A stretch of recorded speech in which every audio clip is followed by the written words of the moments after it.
अर्थशास्त्र अर्थशास्त्र को दो भागों में बांटा गया है। एक है मैक्रो इकोनॉमिक्स जिसे समष्टि अर्थशास्त्र कहते हैं, दूसरा है माइक्रो इकोनॉमिक्स जिसे सूक्ष्म अर्थशास्त्र कहते हैं। समष्टि अर्थशास्त्र में समस्त आर्थिक क्रियाओं का संपूर्ण रूप से अध्ययन किया जाता है। इसमें राष्ट्रीय आय, उत्पादन, बेरोजगारी आदि का अध्ययन किया जाता है। माइक्रो इकोनॉमिक्स में होता है सूक्ष्म व्यष्टि अर्थशास्त्र में व्यक्तिगत आय, व्यक्तिगत इकाइयाँ और व्यक्तिगत उत्पाद का अध्ययन किया जाता है। समष्टि अर्थशास्त्र के जनक जो है वो एडम स्मिथ है। इन्होंने अपनी पुस्तक द वेल्थ ऑफ नेशन में इसका वर्णन किया है। आधुनिक अर्थशास्त्र के जनक भी एडम स्मिथ को माना जाता है। व्यष्टि अर्थशास्त्र के जनक जो है वो J.M. किन्स हैं। ये इंग्लैंड के हैं। ये भी धन के सामान्य सिद्धांत सिद्धांत इन्होंने दिया था। आर्थिक गतिविधियों का गठन संगठन देखते हैं तो केंद्रीकृत योजनाबद्ध में सरकार करते हैं, जबकि बाजार स्तर पर व्यक्तिगत मुक्त अंतःक्रिया द्वारा होता है। अर्थव्यवस्था के प्रकार देखते हैं तो अर्थव्यवस्था के तीन प्रकार होते हैं। एक होता है पूंजीवादी अर्थव्यवस्था जो कि सरकार के पास कोई शेयर होल्डिंग नहीं होता है। समाजवादी अर्थव्यवस्था, निजी क्षेत्र का कोई स्वामित्व नहीं होता है। तीसरा है मिश्रित अर्थव्यवस्था जिसमें दोनों होते हैं, उदाहरण के रूप में भारत है। तो अब देखते हैं स्वामित्व के आधार पर देखते हैं पूंजीवादी, समाजवादी और मिश्रित में। पूंजीवादी में व्यक्तिगत स्वामित्व होता है, समाजवादी में सार्वजनिक होते हैं जैसे रूस में, और मिश्रित में दोनों होते हैं। आर्थिक उद्देश्य मकसद क्या होता है? लाभ कमाना होता है पूंजीवादी का, समाजवादी का समाज कल्याण होता है, मिश्रित का दोनों होता है। सरकार की भूमिका देखें तो पूंजीवादी में कोई भूमिका नहीं होता है, जबकि समाजवादी में पूरी भूमिका होता है और मिश्रित में सीमित भूमिका होता है। उसके बाद देखते हैं आय का वितरण देखते हैं तो पूंजीवादी में असमान होता है, समाजवादी में समान होता है, जबकि मिश्रित में कम असमान होता है। आर्थिक स्वतंत्रता देखें तो पूंजीवादी में पूर्ण स्वतंत्रता होता है, समाजवादी में स्वतंत्रता की कमी होती है। 1991 में लाइसेंस राज की शुरुआत होती है भुगतान का संतुलन के लिए। एलपीजी लाया जाता है जिसमें कि उदारीकरण, निजीकरण और वैश्वीकरण वैश्वीकरण एलपीजी लाया जाता है, उदारीकरण, निजीकरण और वैश्वीकरण। सार्वजनिक वस्तुओं और निजी वस्तुओं के बीच में अंतर देखते हैं। निजी सामान और सार्वजनिक सामान। निजी सामान जैसे कार हो गया, इसमें क्या होता है? प्रतिद्वंदिता, केवल एक व्यक्ति को संतुष्टि प्रदान करता है। बहिष्कृत, व्यक्ति किसी अन्य व्यक्ति को अपनी कार में बैठने से रोक सकता है। सार्वजनिक में क्या होता है? जैसे रोड, सड़क। गैर प्रतिद्वंदिता होता है, इसमें सभी को संतुष्ट करना प्रदान करना है। गैर बहिष्कृत है, यह कोई भी व्यक्ति सार्वजनिक पुल का उपयोग कर सकता है। आमतौर पर निजी क्षेत्र द्वारा प्रदान किया गया है, निजी कार कंपनी द्वारा निर्मित है। सकारात्मक सीमांत लागत होता है इसका। जबकि जो सार्वजनिक होता है वो सामान्यतः सरकार द्वारा प्रदान किए गए हैं, सरकार द्वारा किया गया सार्वजनिक प्रावधान है। शून्य सीमांत लागत होता है इसका। अर्थव्यवस्था के क्षेत्र देखते हैं तो प्राथमिक क्षेत्र, द्वितीयक क्षेत्र, तृतीयक क्षेत्र। प्राथमिक क्षेत्र में सीधे तौर पर पर्यावरण पर निर्भर होते हैं। कृषि, मत्स्य पालन, पशुपालन, खनन, ये आते हैं प्राथमिक क्षेत्र में।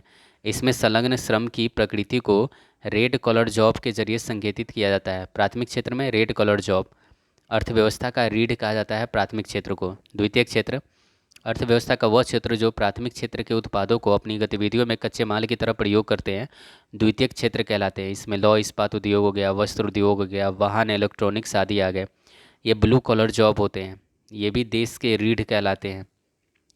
इसे विनिर्माण क्षेत्र भी कहा जाता है। द्वितीयक क्षेत्र को देश की रीढ़ कहा जाता है। यह देश के औद्योगिकरण में मदद करते हैं, उदाहरण के रूप में चीन। भारत में इसका समुचित विकास नहीं हुआ है, हम सीधे तृतीयक क्षेत्र में पहुंच गए हैं। तृतीयक क्षेत्र सेवा क्षेत्र। इस क्षेत्र में विभिन्न प्रकार के सेवाओं का उत्पादन किया जाता है जैसे बीमा, बैंकिंग, चिकित्सा, शिक्षा, पर्यटन आदि। इसे वाइट कॉलर जॉब कहते हैं। तो ब्लू कॉलर जॉब इंडस्ट्रियल में, वाइट कॉलर जॉब तृतीय में, और रेड कॉलर जॉब जो होता है हमारा वो प्राथमिक में होता है। प्रकृति में यह सदैव अमूर्त होता है। सेवा क्षेत्र, हमारी अर्थव्यवस्था में सर्वोच्च योगदान तृतीयक क्षेत्र का है। प्राथमिक क्षेत्र में अधिक संख्या में लोगों के रोजगार मिलता है। जीडीपी में इसका योगदान सबसे कम 14.39% है। द्वितीयक क्षेत्र सकल घरेलू उत्पाद में योगदान 31.46% का करता है, जबकि तृतीयक क्षेत्र में सबसे कम लोग कार्यरत है तथा सकल घरेलू उत्पाद में इसका योगदान सबसे अधिक है, 54.15%। 2011 की जनगणना के अनुसार प्राथमिक, द्वितीयक और तृतीयक देखें, LFPR 54.6% प्राथमिक में, 24.3% द्वितीयक में और तृतीयक में 21.1% था। जबकि जीडीपी में 14.39% का योगदान करता है। मतलब हम देख रहे हैं कि 2011 की जनगणना में 31.46% और 54.1 1.5%। 2011 की जनगणना के हिसाब से, मतलब ये जो LPR है ना, मतलब जो कितना लेबर उस लग रहा है, कितने व्यक्ति लग रहे हैं, तो 54% प्राथमिक क्षेत्रों में लगे, जबकि जबकि 14.5% का ही योगदान करता है। द्वितीय क्षेत्र में 24%, जबकि 31.5% का योगदान करता है। तृतीय क्षेत्र में 21% लगते हैं, जो कि 54.25% का योगदान देते हैं। चतुर्थांकु चतुर चतुर्धाकु धातुक क्षेत्र, चतुर्थक क्षेत्र भी कहते हैं। यह सरकार, संस्कृति, पुस्तकालय, वैज्ञानिक अनुसंधान, शिक्षा और सूचना प्रौद्योगिकी से जुड़ी बौद्धिक गतिविधियों पर आधारित है। ये इसे नॉलेज सेक्टर कहते हैं। सरकार, संस्कृति, पुस्तकालयों, वैज्ञानिक अनुसंधान, शिक्षा और सूचना प्रौद्योगिकी से जुड़ी बौद्धिक गतिविधियों पर आधारित है ये चतुर्थांक, जिसे नॉलेज सेक्टर कहते हैं। क्वीनरी क्षेत्र, ऐसी सेवाएं जो नए और मौजूदा विचारों के निर्माण, पुनर्व्यवस्था और व्यवस्था पर ध्यान केंद्रित करती है, क्वीनरी क्षेत्र कहलाता है। ये राजनीतिक, वरिष्ठ व्यापार, कार्यकारी है। इसे गोल्ड कॉलर जॉब कहते हैं। क्वीनरी को गोल्ड कॉलर जॉब कहते हैं। इसमें ऐसी सेवाएं आते हैं जो नए और मौजूदा विचारों के निर्माण, पुनर्व्यवस्था और व्याख्या पर ध्यान केंद्रित करते हैं। जैसे राजनीति हो गया, वरिष्ठ व्यापार, कार्यकारी हो गए, ये सभी क्वीनरी क्षेत्र में आते हैं। तृतीय क्षेत्र भारतीय अर्थव्यवस्था के सकल राष्ट्रीय उत्पाद में सबसे अधिक योगदान देते हैं। सबसे कम योगदान प्राथमिक क्षेत्र का है। सबसे ज़्यादा कार्यों में संलग्न लोग प्राथमिक क्षेत्र में हैं। सबसे कम कार्यों में संलग्न लोग तृतीय क्षेत्र में हैं। सूक्ष्म अर्थशास्त्र, अर्थव्यवस्था के केंद्रीय समस्या जो है वो सीमित स्रोत है। अर्थव्यवस्था के दुर्लभ संसाधनों का आवंटन विभिन्न वस्तुओं और सेवाओं के एक विशेष संयोजन को जन्म देता है। उपलब्ध कुल संसाधनों की कई अलग अलग तरीकों से आवंटित करना संभव है, जिससे सभी संभावित वस्तुओं और सेवाओं के विभिन्न मिश्रण प्राप्त किए जा सके। वह संकलन जिसमें दिए गए संसाधनों की एक निश्चित मात्रा और प्रौद्योगिकी ज्ञान के एक निश्चित स्तर से उत्पादित की जा सकने वाली सभी संभावित वस्तुओं और सेवाओं के संयोजन शामिल होते हैं, उसे उत्पादन संभाव्य समुच्चय कहा जाता है। तो ये है जीन्स सो, और ये सूज। उत्पादन संभाव्य वक्र देखते हैं, ये अवतल होता है। ऋणात्मक ढलान नीचे की ओर होता है। ये वक्र पर संसाधनों का पूर्ण उपयोग, वक्र पर नीचे की ओर संसाधनों का कम उपयोग, ऊपर की ओर उपलब्ध नहीं।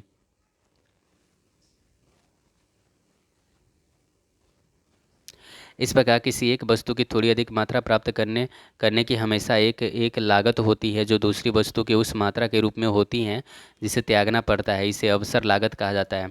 मुफ्त वस्तुएं, फ्री गुड्स, वे वस्तुएं होती हैं जिनकी कोई अवसर लागत नहीं होती है, क्योंकि वे प्रकृति में प्रचुर मात्रा में उपलब्ध होती हैं और दुर्लभ नहीं होती है। इसका अर्थ है कि इन्हें प्राप्त करने के लिए किसी अन्य वस्तु के उत्पादन का त्याग करने की आवश्यकता नहीं है। इसके उदाहरणों में वायु, सूर्य का प्रकाश, स्वच्छ जल शामिल है। उपयोगिता, यूटिलिटी, कार्डिनल संख्या, ऑर्डिनल, ये हमारा यूटिलिटी, क्लॉथिंग है, फूड है। सीमित उपयोगिता, किसी अतिरिक्त इकाई के उपभोग से प्राप्त अतिरिक्त संतोष को सीमित उपयोगिता कहते हैं। कुल उपयोगिता, किसी वस्तु के कुल उपभोग से प्राप्त होने वाली उपयोगिता का कुल योग कुल उपयोगिता कहलाता है। सीमांत उपयोगिता की घटती प्रवृत्ति का नियम देखें। किसी वस्तु के लगातार बढ़ती इकाइयों के उपभोग से प्राप्त अतिरिक्त उपयोगिता, मार्जिनल यूटिलिटी, धीरे धीरे घटता जाता है। एग्जाम्पल ऑफ मार्जिनल यूटिलिटी, जब तुम गोलगप्पा खाते हो तो जैसे जैसे एडिशनल गोलगप्पा खाते हो वैसे वैसे तुम्हारे आनंद की प्राप्ति होती जाती है। ईच नेक्स्ट गोलगप्पा में तुम्हारे एडिशनल सेटिस्फैक्शन मिलता है और आखिरी में तुम पापड़ी खाकर संतुष्ट हो जाते हो। तो इसी को कहा जाता है सीमित उपयोगिता की घटती प्रवृत्ति। मांग और आपूर्ति, मांग, इच्छा, मांग क्यों होता है? इच्छा है तब, औकात है तब, औकात या सामर्थ्य है तब, और संतुष्टि के लिए हम मांग करते हैं। मांग वक्र देखा जाए तो मूल्य और क्वांटिटी डिमांड। अगर मूल्य बढ़ रहा है तो क्वांटिटी कम मांगेंगे, अगर मूल्य घट रहा है तो क्वांटिटी ज़्यादा मांगेंगे। मूल्य और मांग जो होते हैं ना, वो इन्वर्सली प्रोपोर्शनल होते हैं। Rightward outward, leftward inward shift होता है। अन्य फैक्टर कांस्टेंट हो, जैसे वेतन, इनकम, ये कांस्टेंट होना चाहिए। वक्र में गति और बदलाव देखते हैं, शिफ्टिंग। जब मूल्य में परिवर्तन करते हैं, जब मूल्य के अलावा परिवर्तन करते हैं, जैसे आय, वरीयता, अन्य माल का मूल्य, राइटवर्ड शिफ्ट होता है, दाईं की ओर बढ़ता है जब मांग बढ़ जाती है, दाईं की ओर बढ़ता है, मांग बढ़ जाती है। लेफ्टवर्ड शिफ्ट होता है, बाईं की ओर शिफ्ट होता है जब मांग घट जाती है। मांग घट जाती है तो लेफ्टवर्ड की ओर शिफ्ट होगा, क्यों? क्योंकि मूल्य मूल्य बढ़ जाएगा। और जब जब मांग घट जाएगी, ऐसे में लेफ्टवर्ड शिफ्ट होगा मतलब मांग घटेगी, राइटवर्ड शिफ्ट होगा मतलब मांग बढ़ जाएगी। गिफिन गुड्स, गिफिन गुड्स अपवाद होते हैं। गिफिन गुड्स जैसे गैर लग्जरी अनाज, नमक, ये सब क्या होता है? गिफिन गुड्स होते हैं। इसके ना मूल्य और मांग जो होते हैं वो इन्वर्सली प्रोपोर्शनल, मतलब ये क्या होता है ना, डायरेक्ट प्रोपोर्शनल होते हैं। बेबलियन गुड्स जो होते हैं ना, वो लग्जरी वस्तु को बेबलियन गुड्स कहते हैं। बेबलियन गुड्स लग्जरी वस्तु होता है, जैसे आईफोन होता है, ऑडी होता है, BMW होता है, ये सभी बेबलियन गुड्स है। आपूर्ति वक्र, सप्लाई कर्व देखते हैं। निर्माता की तरफ से लाभदायक प्रॉफिटेबिलिटी धनात्मक होगा जब ऊपर की तरफ जाएगा। 20 रुपये था, 1 kg खरीदे थे, 50 रुपये 2 kg, 100 रुपये 5 kg। तो इस तरह से ये मूल्य है और ये सप्लाई आपूर्ति है। इक्विलिब्रियम, वस्तुएं संतुलन में मौजूद है, यदि किसी भी एक कारक में बदलाव होता है तो संतुलन बदल जाता है।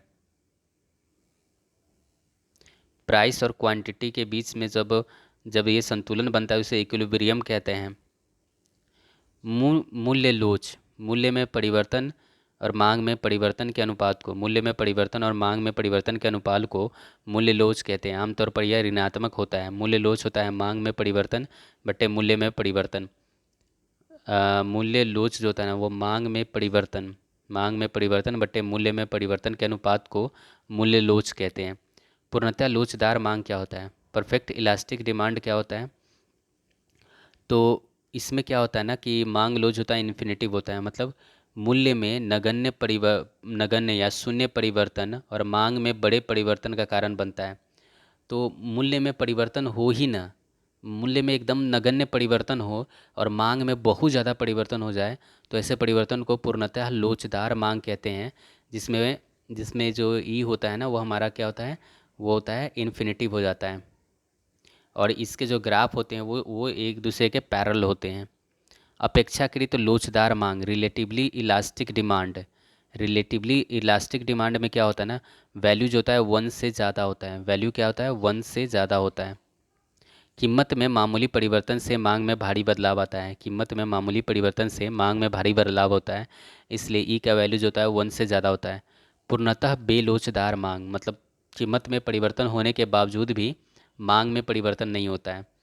परफेक्टली इनेलास्टिक डिमांड होता है, ये परफेक्टली इनेलास्टिक होता है, पूर्ण बेलोचदार मांग होता है। ये बेबलियन गुड्स जो होते हैं ना, वो पूर्ण बेलोचदार मांग्स में आते हैं।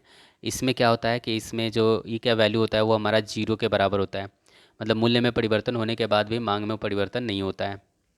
ऊर्ध्वाधर बेबलियन मांग, कीमत में परिवर्तन होने पर उत्पाद की मांग की मात्रा में कोई परिवर्तन नहीं होता है। अपेक्षाकृत बेलोचदार मांग, रिलेटिवली इनएलास्टिक डिमांड में क्या होता है? लेस देन 1 होता है। कीमत में परिवर्तन से मात्रा मांग की अपेक्षा कम परिवर्तन होता है। कीमत में परिवर्तन होने से ना मात्रा जो है ना, वो मांग की अपेक्षा कम परिवर्तित होता है। मांग में अपेक्षाकृत कम परिवर्तन होता है तो उसे हम अपेक्षाकृत बेलोचदार मांग कहते हैं। ईडी जो होता है वो लेस देन 1 होता है। मांग की आय लोच, इनकम इलास्टिक ऑफ डिमांड, आय में परिवर्तन कुछ वस्तुओं की मांग के बीच में संबंध होता है। आय इनकम है, बढ़ेगा तो डिमांड मांग भी बढ़ेगा, इनकम घटेगा तो मांग भी घटेगा। क्रॉस प्राइस इलास्टिसिटी, मूल्य बढ़ेगा, मांग मांग मूल्य बढ़ेगा तो मांग घटेगा, मूल्य घटे धनात्मक होगा ये। लोगों द्वारा पैसा रखने के 3 उद्देश्य होता है। एक होता है ट्रांजैक्शन मोटिव, लेन देन के उद्देश्य से। दूसरा है भविष्य में खर्च के उद्देश्य से। तीसरा है सट्टा मकसद से। स्पेकुलेटिव मोटिव, जेम्स किन्स ने पैसे की सट्टा मांग मांग मांग दी थी। परिसंपत्ति की मांग, स्पेकुलेटिव डिमांड फॉर मनी। ब्याज दर कम, स्पेकुलेटिव डिमांड हाई, ऊंच होता होगा, पैसे को अपने पास रखना। ब्याज दर अधिक होगा, स्पेकुलेटिव डिमांड डिमांड क्या हो जाएगा? लेस हो जाएगा। बाजार के प्रकार देखते हैं। एकाधिकार बाजार, मोनोपोली बाजार, केवल एक विक्रेता है। एंट्री बैरियर है इसमें, उदाहरण के रूप में भारतीय रेलवे।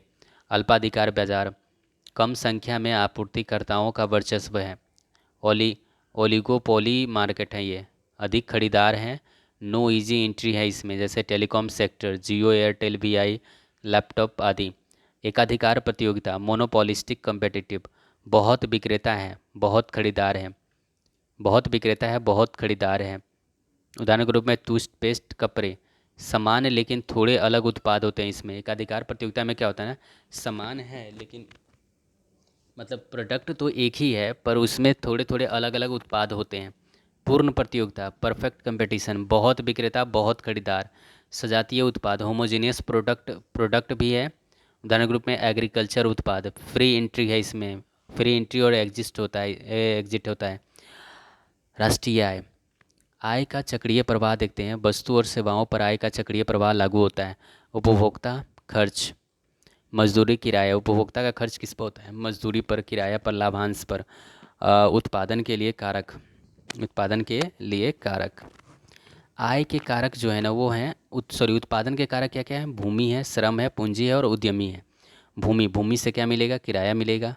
श्रम से क्या मिलेगा, वेतन मिलेगा। पूंजी से क्या मिलेगा, ब्याज मिलेगा। और उद्यमी को क्या होगा, लाभ मिलेगा। ये सभी कारक भुगतान हैं। जीडीपी की गणना करने के तरीके देखें तो मूल्य, उत्पाद, वर्धित वृद्धि, value added matter, production, output, input पर आधारित होता है ये। जैसे कपास मान लो कि 100 रुपये में हमने ख़रीदा, धागा मिल में वो 200 रुपये में उसे हो गया। फिर कपड़ा उससे बना तो 400 रुपये हो गया। फिर उसके बाद शर्ट बन के जो बिका वो 800 रुपये बिका। तो कपास का जो 100 रुपये था, कितना मूल्य वर्धित हुआ, 100 रुपये। फिर इधर जाकर 200 रुपये, इधर जाकर 400 रुपये। तो कुल मिलाकर 800 रुपये जो हो गया वो हमारा जीडीपी हो गया। सकल मूल्य वर्धित, ग्रॉस ग्रॉस वैल्यू एडेड जो होता है ना वो होता है सभी के जो कितने कितने बढ़े हैं उन सबको आपस में ऐड कर लेते हैं। अंतिम माल और मध्यवर्ती माल। अंतिम माल वो वस्तुएं जिसे आगे प्रसंस्करण की आवश्यकता नहीं होती है। इन वस्तुओं को उपभोक्ता वस्तुओं के रूप में भी जाना जाता है और इनका उत्पादन अंतिम उपभोक्ता द्वारा सीधे उपभोग के उद्देश्य से किया जाता है। इसमें उपभोक्ता वस्तुएं और पूंजीगत वस्तुएं आती हैं, जबकि मध्यवर्ती वस्तुएं होती हैं ना, मध्यवर्ती वस्तुओं को उन वस्तुओं के रूप में संदर्भित किया जाता है जिनका उपभोग व्यवसायों और वस्तुओं या सेवाओं के उत्पादन में किया जाता है। इन वस्तुओं को उत्पादक वस्तुओं के रूप में भी जाना जाता है। जैसे अंतिम वस्तु यहाँ देखिए हम अंतिम चाय है, तो चाय वाला जो है ना वो मध्यवर्ती है। और जब हम उसे जब चाय पी लेते तो हम क्या हो गए, हम अंतिम हो गए। उपभोक्ता वस्तुएं, वस्तुएं जिनका इस्तेमाल आमतौर पर व्यक्तिगत ज़रूरतों को पूरा करने के लिए किया जाता है, उपभोक्ता वस्तुएं। उदाहरण के रूप में घरेलू सामान, खाद्य एवं पेय पदार्थ, कपड़े आदि। पूंजीगत माल, वे मूर्त संपत्तियां जिनका इस्तेमाल किसी कारोबार में उत्पादन करने के लिए किया जाता है, वो है पूंजीगत माल है। उदाहरण के रूप में मशीनरी, उपकरण, भवन, वाहन, कंप्यूटर आदि। इन्वेंट्री, संचय, किसी कंपनी द्वारा रखे गए वे सभी सामान, माल और सामग्री जिन्हें वह बाजार में बेचता है या उत्पादन में इस्तेमाल करता है, उसे इन्वेंट्री कहते हैं। नियोजित संचय, अक्यूमुलेशन। नियोजित संचय का मतलब है किसी फर्म की ऐसी इन्वेंट्री जिसका अनुमान लगाया जा सकता है या योजना बनाई जा सकती है, वो नियोजित संचय या एक्यूमुलेशन कहा जाता है। डेक्यूमुलेशन, संपत्ति विमुद्रीकरण या डेक्यूमुलेशन का मतलब है अपने पैसे को खर्च करना। स्टॉक और फ्लो, प्रवाह, एक स्टॉक को एक विशिष्ट समय पर मापा जाता है और उस समय जैसे 1 जनवरी 2025 पर मौजूद मात्रा का प्रतिनिधित्व करता है जो अतीत में जमा हो सकता है। एक प्रवाह चर को समय के अंतराल पर मापा जाता है, इसलिए एक प्रवाह को समय की कई इकाई जैसे 1 वर्ष मापा जाएगा। स्टॉक फ्लो करता है। संपत्ति ऋण, ये आय और व्यय होते हैं। इन्वेंट्री में परिवर्तन होता है। पूंजी मूल्यह्रास होता है। व्यय विधि देखते हैं, एक्सपेंडिचर मेथड। इसमें क्या होता है, कंजप्शन, उपभोग, प्लस गवर्नमेंट एक्सपेंडिचर, सरकारी खर्चे, प्लस निवेश, इन्वेस्टमेंट, और प्लस निर्यात और आयात का अंतर। ये सभी मिलकर जो होता है हमारा बनता है जीडीपी बनता है। तो जीडीपी का फॉर्मूला क्या होगा, C+G+I+NX। C+G+I+NX। NX जो है वो नेट एक्सपोर्ट है। आय विधि, इनकम मेथड में क्या होता है, कर्मचारियों का मुआवजा, वेतन, सामाजिक सुरक्षा में योगदान, पेंशन, किराया, ब्याज, लाभ, किराया और रॉयल्टी ब्याज आदि मिश्रित आय, सबके मिश्रित आय होता है। राष्ट्रीय आय की गणना जीडीपी, एनआई जो होता है ना वो तो GDP, NDP, GDP, GNP, NNP, NDP, NI, GDP सकल घरेलू उत्पाद कहते हैं इसे। किसी भी देश की सीमाओं के भीतर एक समय अवधि में, आमतौर पर एक वर्ष में, उत्पादित सभी अंतिम वस्तुओं और सेवाओं का मौद्रिक मूल्य जो होता है वो जीडीपी कहलाता है। जीडीपी का जो वित्तीय वर्ष होता है वो 1 अप्रैल से 31 मार्च जो होता है वो हमारा वित्तीय वर्ष होता है। जीएनपी क्या होता है? सकल राष्ट्रीय उत्पाद। देश के निवासियों द्वारा देश या विदेश में एक वर्ष में किए गए अंतिम रूप से उत्पादित कुल वस्तुओं एवं सेवाओं के मौद्रिक मूल्य को सकल राष्ट्रीय उत्पाद कहा जाता है। एनडीपी जो होता है ना वो जीडीपी में क्या करते हैं हम, विदेशी वस्तु, जीडीपी में हम क्या करते हैं, जो विदेश में हमारा शुद्ध कारक आय होता है उसको हम ऐड कर देते हैं। GDP minus F I to of abroad और F I from abroad. Bharat में ये तो समझ ही गए, इसको आगे बढ़ते हैं। एनडीपी होता है नेट डोमेस्टिक प्रोडक्ट, शुद्ध घरेलू उत्पाद। किसी परिसंपत्ति का मौद्रिक मूल्य समय के साथ विभिन्न कारकों के कारण घटता है। परिसंपत्ति, वस्तुएं और सेवाएं। एनडीपी जो होता है ना वो जीडीपी और माइनस मूल्य ह्रास होता है। जब नेट शब्द जुड़ गया ना तो इसका मतलब उसमें से मूल्य ह्रास को हमें हटाना है। तो जीडीपी में से अगर हम मूल्य ह्रास हटा देते हैं तो वो एनडीपी निकल जाता है, मतलब शुद्ध घरेलू उत्पाद निकल जाता है। शुद्ध राष्ट्रीय उत्पाद जिसे हम एनएनपी कहते हैं, तो एनएनपी जो होता है ना वो जीएनपी, ग्रॉस नेशनल प्रोडक्ट में से मूल्य ह्रास को हटाते हैं तो हमें एनएनपी निकल जाता है। जीएनपी, ग्रॉस नेशनल प्रोडक्ट जो होता है ना वो जीडीपी में एनएफआईए को जोड़ देते हैं। एनएफआईए मतलब वही net final income from abroad. GDP का विकास अमेरिकी अर्थशास्त्री साइमन कुजनेटस ने 1934 में किया था। बाजार मूल्य और लागत मूल्य क्या होता है? बाजार मूल्य बेचे जा रहे उत्पाद का अंतिम मूल्य होता है जिसमें अप्रत्यक्ष कर शामिल होता है। लागत मूल्य होता है लागत उत्पादन के कारकों की लागत या इनपुट का कुल मूल्य है जहां अप्रत्यक्ष कर शामिल नहीं होता है। प्रमुख सूत्र देखते हैं तो जीडीपीएफसी, ग्रॉस डोमेस्टिक प्रोडक्ट, जो कि हमारा फैक्टर कॉस्ट पर है, तो ये है जीडीपीएमपी माइनस सकल अप्रत्यक्ष कर। जीडीपीएमपी में से फैक्टर कॉस्ट पर, ये जीडीपीएमपी में से हम क्या करेंगे, अप्रत्यक्ष कर को घटा लेंगे। जीडीपीएफसी जो होता है ना वो जीडीपीएमपी माइनस इनडायरेक्ट टैक्स या प्रत्यक्ष कर को माइनस करते हैं, जबकि सब्सिडी को हम इसमें ऐड करते हैं। जीडीपीएफसी जो होता है ना वो जीडीपीएमपी माइनस अप्रत्यक्ष कर प्लस सब्सिडी होता है। जीडीपी माइनस मूल्य ह्रास जो होता है वो नेट हमारा डोमेस्टिक प्रोडक्ट होता है। जीडीपी में से हम एनएफएआई हटाते हैं तो ग्रॉस नेशनल प्रोडक्ट होता है। नोट, घरेलू आय जो होता है वो जीडीपी के अंतर्गत नहीं आता है। घरेलू आय जो होता है वो जीडीपी के अंतर्गत नहीं आता है। वास्तविक जीडीपी और नाम मात्र के जीडीपी में देखते हैं। आधार वर्ष के आधार पर प्रभाव के रूप में जाना जाता है वो वास्तविक जीडीपी होता है। अस्थिर कीमतों पर गणना की जाती है। यह मुद्रास्फीति समायोजित होता है। एरविन फिशर जो उल्लेख इस प्रकार किया, मौद्रिक भ्रम की अवधारणा एरविन फिशर ने दिया था। नाममात्र जीडीपी मुद्रास्फीति के कारण वास्तविक जीडीपी से अधिक, मुद्रास्फीति के कारण जो होता है ना मुद्रास्फीति शामिल होता है कि इसमें नाममात्र जीडीपी में मौद्रिक कीमतों पर गणना की जाती है। इसका मौद्रिक कीमतों पर मुद्रास्फीति समायोजित इसमें नहीं होता है। मुद्रास्फीति समायोजित इसमें नहीं होता है। जबकि नाममात्र जीडीपी में क्या होता है ना, ये वर्तमान मूल्य पर गणना की जाती है, इसमें मुद्रास्फीति शामिल नहीं होता है। जबकि आधार वर्ष पर गणना की जाती है वास्तविक जीडीपी का, और स्थित कीमतों पर गणना की जाती है, इसमें मुद्रास्फीति समायोजित होता है। पार्ले जी का देखा जाए तो रुपये 100 है, 100 है इसका आधार वर्ष पर कीमत है। इसका आधार वर्ष पर कीमत कितना है? 100 है। 10 पैकेट था, 10 रुपये दे रहा था तो हो गया हमारा 100 तो वास्तविक हमारा जीडीपी कितना हुआ? 100 हुआ।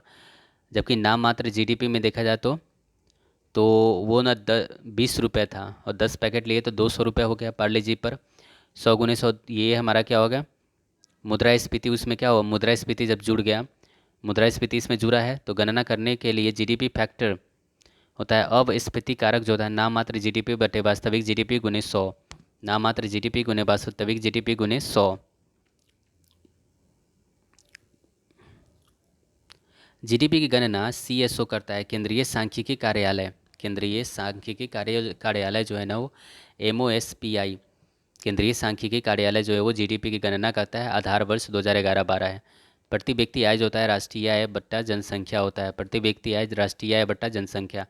क्रय शक्ति क्षमता यह एक आर्थिक सिद्धांत है। यह मुद्राओं के बीच विनिमय दरों को बताता है। सामान की एक सामान्य टोकरी है क्रय शक्ति क्षमता। किन्हीं दो देशों के बीच में वस्तु या सेवाओं की कीमत में मौद्रिक अंतर अंतर से लिया जाता है ये क्रय शक्ति क्षमता।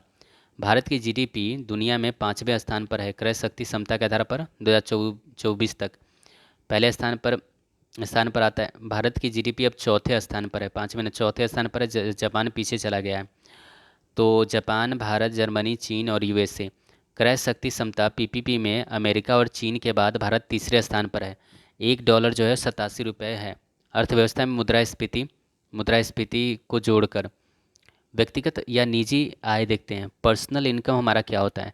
किसी व्यक्ति की मजदूरी, निवेश, उद्यमों और अन्य उपक्रमों से होने वाली कुल आय करों के बाद जो बचता है ना वो होता है व्यक्तिगत या निजी आय होता है।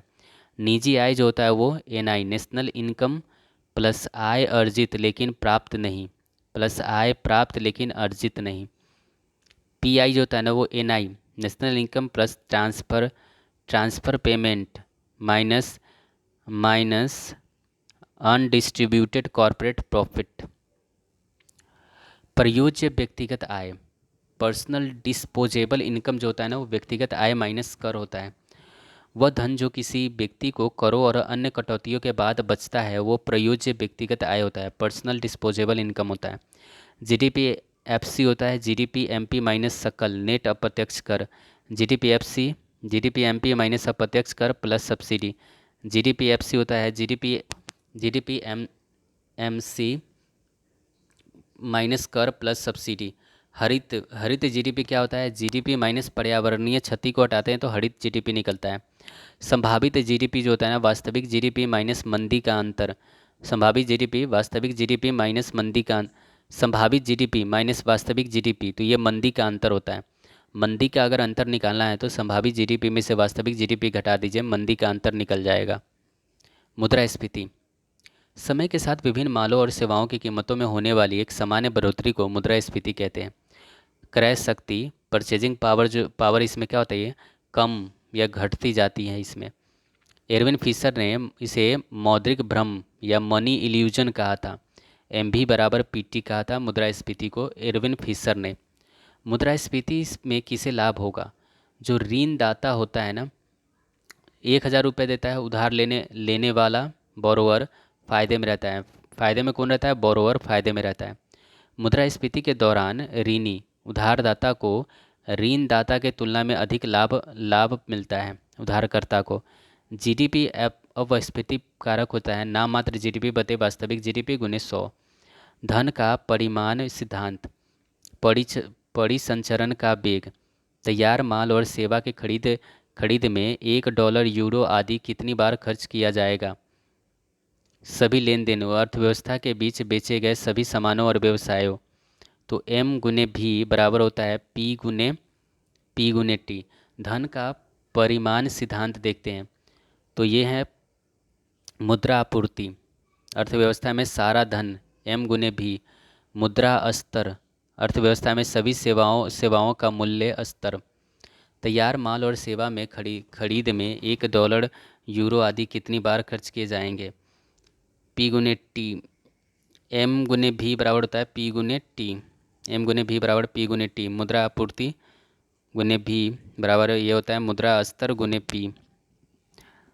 मुद्रा स्फीति के प्रकार देखते हैं। क्रिपिंग मुद्रास्फीति 3 से 4%, वॉकिंग मुद्रास्फीति 4 से 10%, रनिंग मुद्रास्फीति 10 से 20%, गैलोपिंग मुद्रास्फीति 20 से 100% और हाइपर मुद्रास्फीति 100% से ऊपर।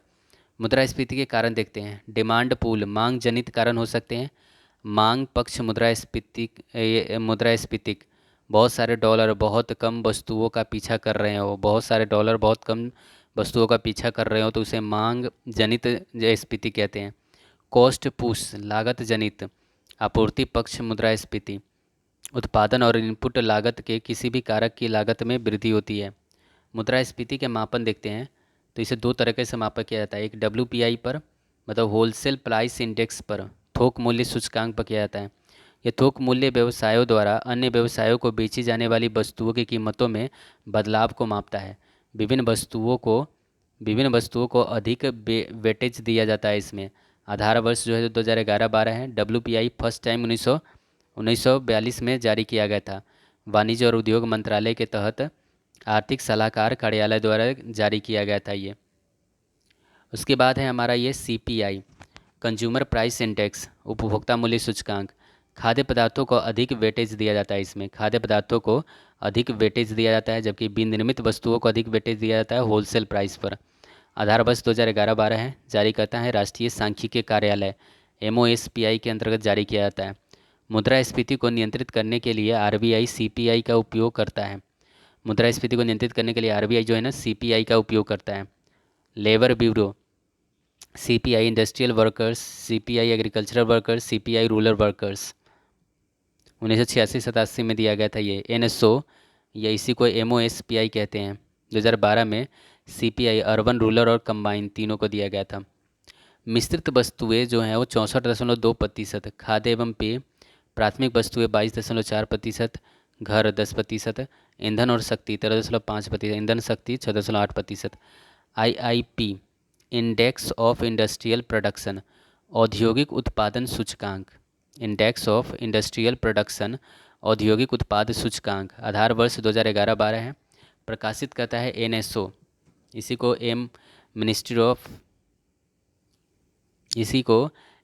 MOSPI भी कहते हैं। यह व्यक्तिगत उत्पादन को ट्रैक करता है। IIP जो है ना व्यक्तिगत उत्पादन को ट्रैक करता है। WPI और CPI मूल्य परिवर्तनों पर ध्यान केंद्रित करते हैं, लेकिन IIP मात्रा को मापने पर केंद्रित करता है। WPI और CPI जो होता है ना मूल्य परिवर्तन पर केंद्रित करता है, लेकिन IIP जो होता है ना वो औद्योगिक उत्पादन सूचकांक जो होता है ना ये मात्रा को मापने पर काम करता है। 8 प्रमुख उद्योगों का 40% योगदान है। ये 8 प्रमुख उद्योग जो है कोर उद्योग कहलाते हैं। पहला है रिफाइनरी उत्पाद, बिजली उद्योग, स्टील उद्योग, कच्चा तेल उद्योग, प्राकृतिक गैस उद्योग, सीमेंट उद्योग, उर्वरक उद्योग, कोयला उद्योग। अब स्फीति क्या होता है, डिसइन्फ्लेशन क्या होता है, महंगाई की दर घट रही होती है तो उसे डिसइन्फ्लेशन बोलते हैं। अब स्फीति डिफ्लेशन क्या होता है, मुद्रास्फीति का विपरीत होता है ये। कीमतों के सामान्य स्तर में गिरावट होने लगता है, कीमतों का सामान्य स्तर से गिरावट होता है तो इसे अपस्फीति बोलते हैं। जबकि अपस्फीति बोलते हैं, मुद्रास्फीति मतलब बढ़ता है, अपस्फीति मतलब घटता है। जबकि अपस्फीति जो होता है ना इसमें क्या होता है ना महंगाई की दर गिरने लगता है, महंगाई की दर इसमें गिरने लगता है। फिलिप वक्र जो होता है ना वो मुद्रास्फीति और बेरोजगारी के बीच अस्थिर और विपरीत संबंध को बताता है। फिलिप वक्र जो होता है वो मुद्रास्फीति और बेरोजगारी के बीच में अस्थिर और विपरीत संबंध को बताता है फिलिप वक्र। ये हमारा फिलिप वक्र है। हाई इन्फ्लेशन लो एम्प्लॉयमेंट होगा, लो इन्फ्लेशन हाई एम्प्लॉयमेंट होगा। स्फीति जनित मंदी जिसे कि स्टैगफ्लेशन कहते हैं, इसमें मुद्रास्फीति भी बढ़ती है, बेरोजगारी भी बढ़ती है। इसमें फिलिप वक्र काम नहीं करता है। ग्रेट डिप्रेशन का समय जो था वो 1929 से 1939 का समय जो था वो ग्रेट डिप्रेशन का वर्ष था। ग्रेट रिसेशन का वर्ष जो था वो 2007 से 2009 तक ग्रेट रिसेशन का वर्ष था। 2007 से 2009 तक ग्रेट रिसेशन का था। ग्रेट डिप्रेशन का 1929 से 1939 तक का था। बेरोजगारी यह उस स्थिति को संदर्भित करता है जब कोई व्यक्ति सक्रिय रूप से नौकरी की तलाश करता है लेकिन काम का पाने में असमर्थ होता है। NSSO बेरोजगारी मापने के लिए 3 तरीकों का प्रयोग करता है: सामान्य स्थिति दर, साप्ताहिक स्थिति दर, दैनिक स्थिति दर। बेरोजगारी के प्रकार: संरचनात्मक बेरोजगारी कौशल और नौकरी की आवश्यकताओं का बेमेल होता है, इसमें शहरी क्षेत्रों में पाया जाता है। उदाहरण के रूप में प्रौद्योगिकी उन्नति जैसे मशीनरी द्वारा किसान श्रम का स्थान लेना। शिक्षित बेरोजगारी डिग्री बेरोजगार शहरी क्षेत्रों में। घर्षणात्मक बेरोजगारी नौकरियों के बीच में अस्थायी बेरोजगारी होता है। ये नए जॉब की तलाश में जो जिस समय बेरोजगार रहता है वो होता है घर्षणात्मक बेरोजगारी, शहरी क्षेत्रों में पाए जाते हैं। उदाहरण के रूप में एक कर्मचारी अपनी वर्तमान नौकरी छोड़कर बेहतर नौकरी में चला जाता है। प्रच्छन्न बेरोजगारी आवश्यकता से अधिक लोगों को रोजगार दिया जाता है कृषि क्षेत्र में, ग्रामीण क्षेत्र में, तो इसे बोलते हैं प्रच्छन्न बेरोजगारी बोलते हैं। छिपी हुई बेरोजगारी, जब कुछ लोग कार्यरत दिखते हैं लेकिन होते नहीं हैं, सीमांत उत्पादकता उनका शून्य होता है, जैसे कृषि क्षेत्र में। चक्रीय बेरोजगारी, अर्थव्यवस्था में मंदी, उतार चढ़ाव, जब अर्थव्यवस्था पुनर्जीवित होती है तो रोजगार के अवसर पैदा होते हैं, जैसे कि शहरी क्षेत्रों में देखा जाता है। उदाहरण के रूप में महामंदी। मौसमी बेरोजगारी, मांग में मौसमी बदलाव के परिणाम स्वरूप मौसमी बेरोजगारी होता है। शास्त्रीय बेरोजगारी, इसमें वास्तविक वेतन बेरोजगारी के रूप में भी जाना जाता है। ये तब होता है जब किसी नौकरी के लिए वास्तविक वेतन बहुत अधिक होता है, जिससे कारण नौकरी के अवसरों की तुलना में नौकरी चाहने वालों की संख्या अधिक हो जाती है। शास्त्रीय बेरोजगारी कहते हैं। प्राकृतिक बेरोजगारी, यह बेरोजगारी का वह न्यूनतम स्तर है जिसे एक स्वस्थ अर्थव्यवस्था मुद्रास्फीति उत्पन्न किए बिना बनाए रख सकता है। प्राकृतिक बेरोजगारी। सीमांत एवं मुख्य श्रमिक। सीमांत, वे श्रमिक जो पिछले 365 दिनों में 183 दिनों से कम समय के लिए कार्यरत रहे, अस्थायी या मौसमी कहलाते हैं। मुख्य श्रमिक, वे व्यक्ति जो पिछले 365 दिनों में कम से कम 183 दिन 6 महीने से अधिक कार्यरत रहे हैं, उसे अस्थायी या नियमित श्रमिक कहते हैं। संगठित श्रमिक वर्सेज असंगठित श्रमिक। संगठित श्रमिक वे श्रमिक जो पंजीकृत कंपनी, उद्योग या सरकारी संस्थान के अंतर्गत आते हैं। अधिक अस्थिर और सुरक्षित होता है ये। वे श्रमिक जो छोटे उद्योगों, निजी व्यवसाय या अस्थायी कार्यों में लगे होते हैं और जिनका कोई निश्चित रोजगार नहीं होता है, अस्थायी और अनिश्चित होते हैं। 1973 में भगवती समिति ने बेरोजगारी पर एक रिपोर्ट पेश किया था। इस समिति को आधिकारिक तौर पर रोजगार और आय वितरण पर टास्क फोर्स नाम दिया गया था। नरेगा नरेगा 2005 में लागू किया गया था। 2005 में बना था, लागू 2006 में हुआ था। मनरेगा बना दिया गया, 100 दिन का रोजगार उपलब्ध कराता है अकुशल श्रमिकों को। हाल ही में अध्ययन के अनुसार भारत में अधिकांश बेरोजगार लोग माध्यमिक शिक्षा और उससे ऊपर के स्तर पर हैं। बजट और कर के बारे में अब हम देखेंगे। बजट और कर। बजट और कर फ्रीक्वेंट, अक्सर, ब्याज, उधार। रिवेन्यू, ये राजस्व का हिस्सा होता है, ब्याज और उधार। लोन और एसेट सेल, ये होते हैं कैपिटल, पूंजी होते हैं। कभी कभी ये रिसिप्ट, इनकम इनकम और प्राप्तियाँ, एक्सपेंडिचर, खर्चा। बजट, किसी निर्दिष्ट समयावधि में राजस्व और व्यय का अनुमान हमारा बजट कहलाता है। वार्षिक वित्तीय विवरण के नाम से यह अनुच्छेद 112 में है, जो कि राष्ट्रपति द्वारा इसके अध्यादेश राष्ट्रपति द्वारा जारी किए जा सकते हैं। बजट तैयार करता है आर्थिक मामलों का विभाग। बजट प्रस्तुत करते हैं वित्त मंत्री। पहला बजट R.K. शनमुखम चेट्टी ने किया था। दूसरा बजट जॉन मथाई ने। सबसे ज़्यादा बजट प्रस्तुत किया था मोरारजी देसाई ने 10 बार, लगातार 6 बार। पी चिदम्बरम 9 बार, प्रणब मुखर्जी 8 बार। निर्मला सीतारमन भी 8 बार कर चुकी है। लगातार बजट को अधिकतम संख्या में प्रस्तुत किए हैं। लगातार बजट को अधिकतम संख्या में प्रस्तुत किए हैं, वो किए हैं निर्मला सीतारमन। लिंग संवेदनशील बजट आया था 2005-06 में। 2016 में विवेक देव राय समिति ने जनरल बजट और रेलवे बजट को मिला दिया था आपस में। 1921 में एक वर्थ समिति ने सामान्य बजट और रेलवे बजट को अलग अलग कर दिया। 2016 में देवराय समिति ने जनरल बजट और रेलवे बजट को मिला दिया, जबकि 1921 में एक वर्थ समिति ने सामान्य बजट और रेलवे बजट को अलग अलग रखा था। बजट के मुख्य कार्य क्या हैं? आवंटन कार्य, जैसे सार्वजनिक वस्तुएं और सेवाओं का प्रावधान करना।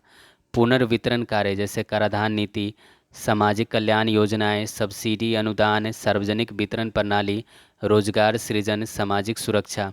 अस्थिरीकरण कार्य, मुद्रास्फीति पर नियंत्रण, बेरोजगारी कम करना, आर्थिक मंदी से बचाव, वित्तीय घाटे को नियंत्रित करना, वित्तीय दर को अस्थिर रखना। बजट, गवर्नमेंट बजट देखते हैं तो राजस्व बजट, राजस्व प्राप्तियाँ, कर राजस्व, गैर कर राजस्व, राजस्व व्यय, योजना, गैर योजना व्यय। पूंजी बजट में देखते हैं पूंजी प्राप्तियाँ और पूंजीगत व्यय। पूंजीगत व्यय होते हैं योजना पूंजीगत व्यय और गैर योजना पूंजीगत व्यय। संपत्ति, किसी व्यक्ति के स्वामित्व वाली संपत्ति, ऐसी वस्तु जिसका आर्थिक मूल्य हो, जैसे सोना, संपत्ति, प्रॉपर्टी आदि। देयता, ऐसा कुछ जिसके लिए कोई व्यक्ति जिम्मेदार हो। ऋण, दायित्व, जैसे ऋण का भुगतान। राजस्व, राजस्व होता है सरकार को इन्हें वापस करने की ज़रूरत नहीं होती है। राजस्व को सरकार को इन्हें वापस वापस करने की ज़रूरत नहीं होती है। बराबर लेन देन फ्रिक्वेंट ट्रांजैक्शन होता है ये राजस्व। राजस्व को क्या होता है ना, सरकार को बराबर वापस करने की ज़रूरत नहीं होती है। राजस्व प्राप्तियाँ देखें, न तो संपत्ति में कमी होगी और ना ही देयता में वृद्धि होगी। ना तो संपत्ति में कमी होगी, ना ही देयता में वृद्धि होगी। कर राजस्व संपत्ति कर हो गया। गैर कर राजस्व उदाहरण के रूप में चालान, रेल टिकट, पीएसयू से कमाई। राजस्व व्यय, न तो परिसंपत्ति में वृद्धि होगी और ना ही देयता में कमी होगी। योजनागत राजस्व व्यय जैसे अनुदान वित्तीय परिसंपत्ति पर, वेतन पेंशन सब्सिडी अनुदान, ब्याज भुगतान, पूंजी बुनियादी ढांचे का रखरखाव। गैर योजनागत राजस्व व्यय जैसे वेतन पेंशन। पूंजी कम बार लेस फ्रिक्वेंट होता है ये पूंजी। पूंजीगत प्राप्तियाँ जो होती है ये परिसंपत्तियाँ कम तो देयता अधिक हो जाता है। लोन हो गया, ऋण हो गया, विनिवेश हो गया। पूंजीगत व्यय परिसंपत्तियाँ अधिक देयता कम। लोन लोन ऋण का भुगतान, विकासात्मक व्यय बुनियादी ढांचों का विकास, सड़क अस्पताल स्कूल का निर्माण आदि।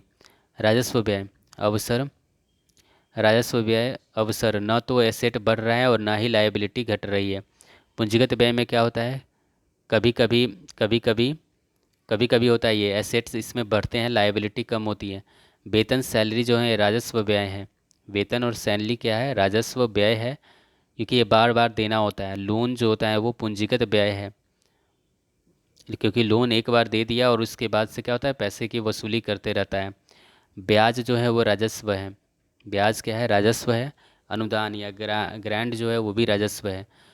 लोन या ऋण जो होते हैं ना, जैसे मूलधन जो है वो पूंजीगत है, जबकि ब्याज राजस्व है। राजस्व मतलब जो बार बार मिले, और पूंजीगत जो कि मतलब एक बार में ही हो जाए। राजस्व व्यय व्यय में आते हैं वेतन पेंशन, बार बार हमें देना होता है, सब्सिडी है, अनुदान है, ब्याज रख रखाव है। ये सभी जो है राजस्व व्यय हैं। जबकि पूंजीगत व्यय में आते हैं निर्माण का कार्य, किसी भी बुनियादी ढांचे का निर्माण कर दीजिए, उससे सालों साल पैसा आते रहेगा।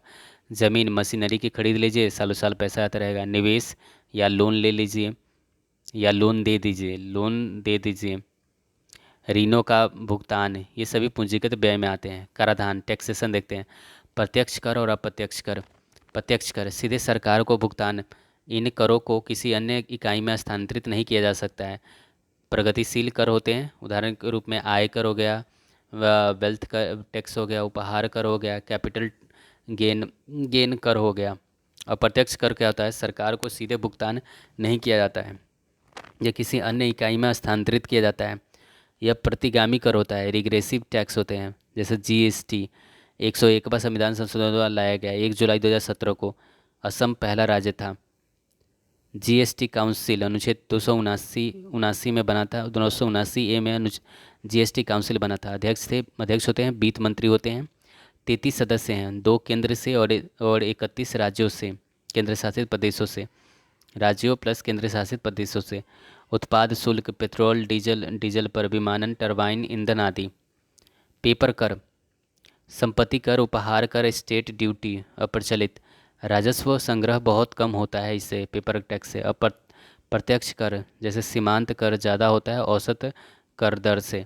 अंतरिम बजट, चुनावी वर्ष पर प्रस्तुत किया जाता है अंतरिम बजट। डेफिसिट घाटे, प्राप्तियां या इनकम अगर ज़्यादा है खर्च से तो सरप्लस बजट होता है। अगर खर्चा ज़्यादा है इनकम से तो बजट घाटा या डेफिसिट बजट होता है। अगर व्यय बराबर क्या होता है, प्राप्ति संतुलित, व्यय और प्राप्ति बराबर है तो संतुलित बजट को दिखाता है। घाटा के बजट देखते हैं, बजटीय घाटा। राजस्व घाटा, राजस्व खर्च माइनस राजस्व प्राप्ति। राजकोषीय घाटा, कुल खर्च माइनस सरकार की कुल आय।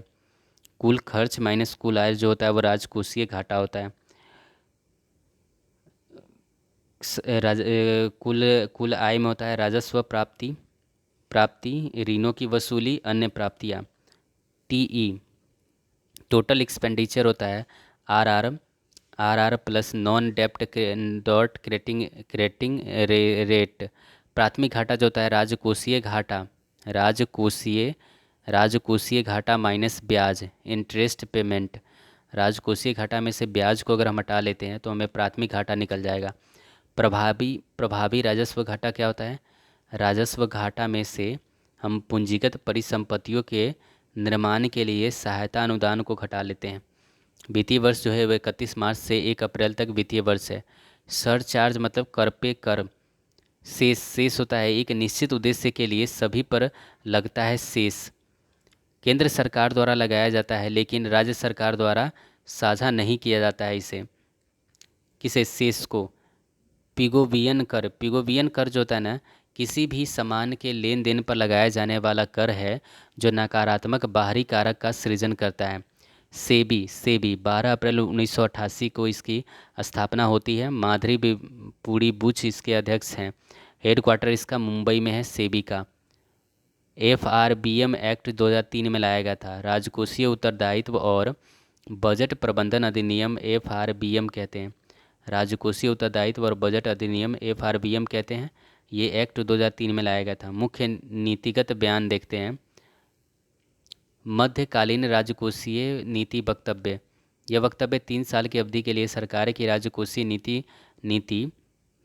नीति के उद्देश्य और लक्ष्यों को स्पष्ट करता है। इसका उद्देश्य सरकार की वित्तीय स्थिति, खर्च और राजस्व प्रबंधन पर लंबी अवधि में निगरानी रखना है। राजकोषीय नीति रणनीति वक्तव्य, यह सरकार के वित्तीय प्रबंधन के दृष्टिकोण को प्रस्तुत करता है।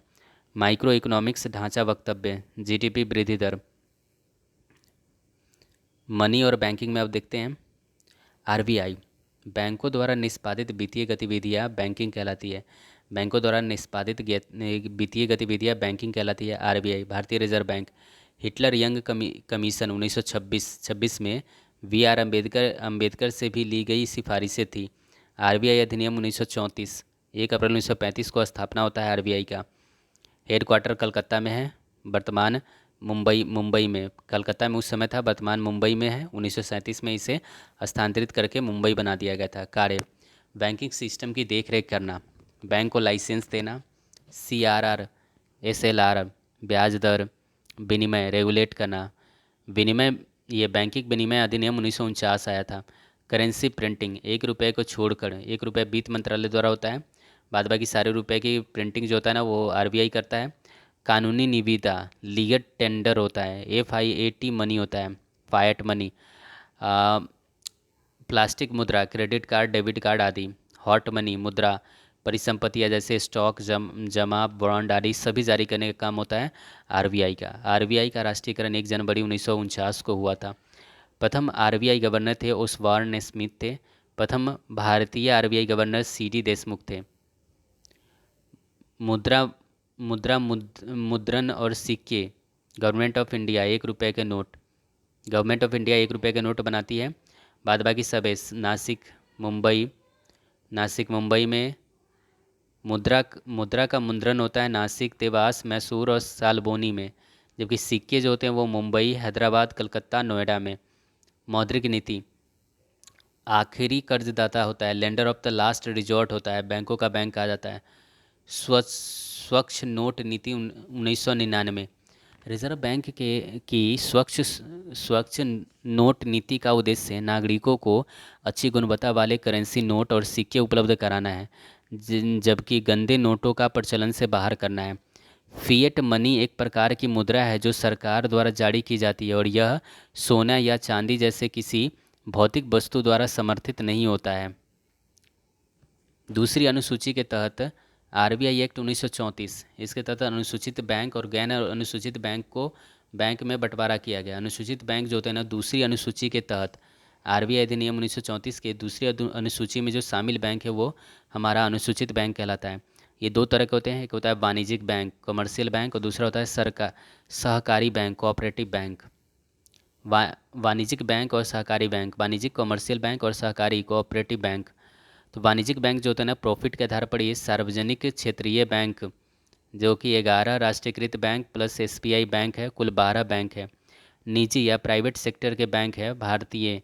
भारतीय में HDFC है, ICICI bank, Kotak Mahindra bank, जो कि विदेशी में है CITI बैंक, HSBC बैंक, ये सब विदेशी बैंक है।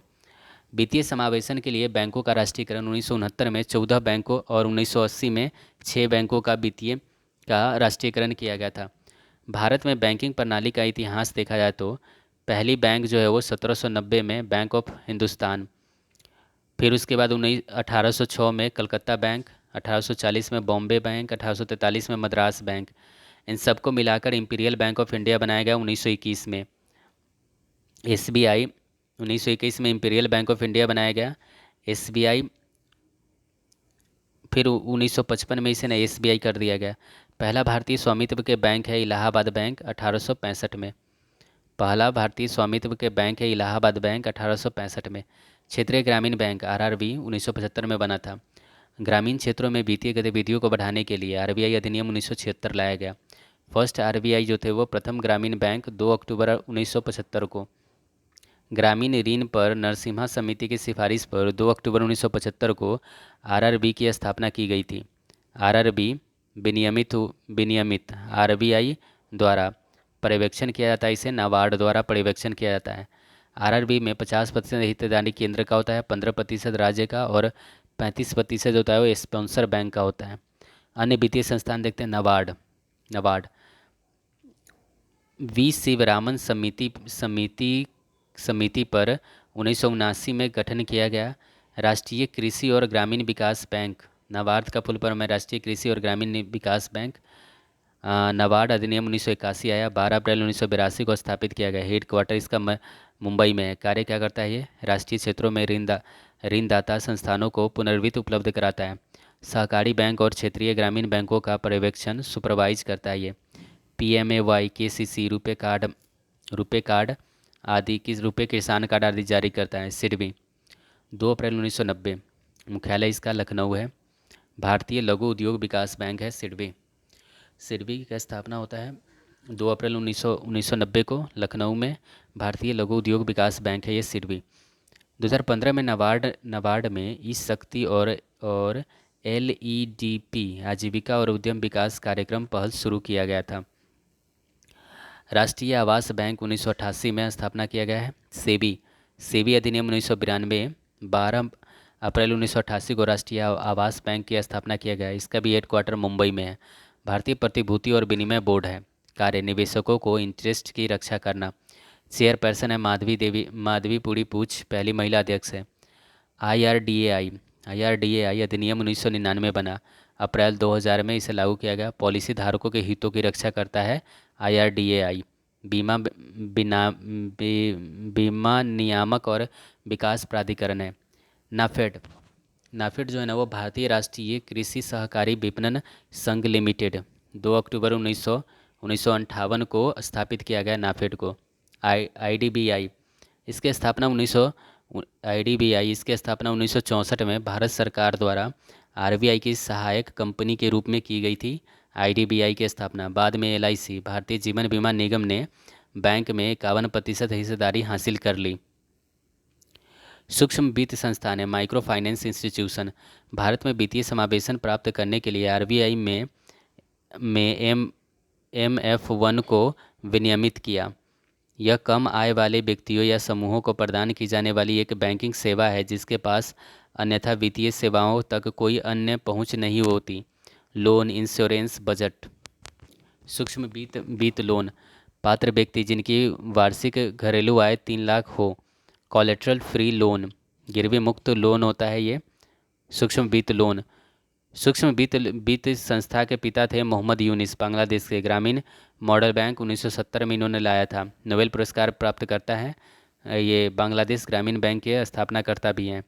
भारत में प्रथम माइक्रो फाइनेंस की स्थापना हुआ था सेवा बैंक के नाम से 1974 में।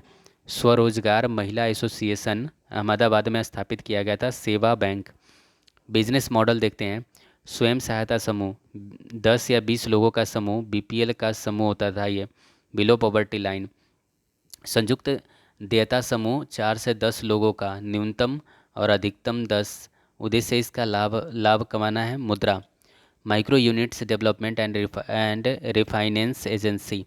शिशु लोन 50,000 तक, किशोर लोन 5 लाख तक। 2015 में लॉन्च किया गया इसे। तरुण लोन 5 लाख से 10 लाख तक। 2024 में बढ़ाकर इसे 20 लाख कर दिया गया है। गिरवी मुक्त लोन है ये। नाबार्ड ने 1992 में एसएचजी बैंक लिंकेज प्रोग्राम शुरू किया था।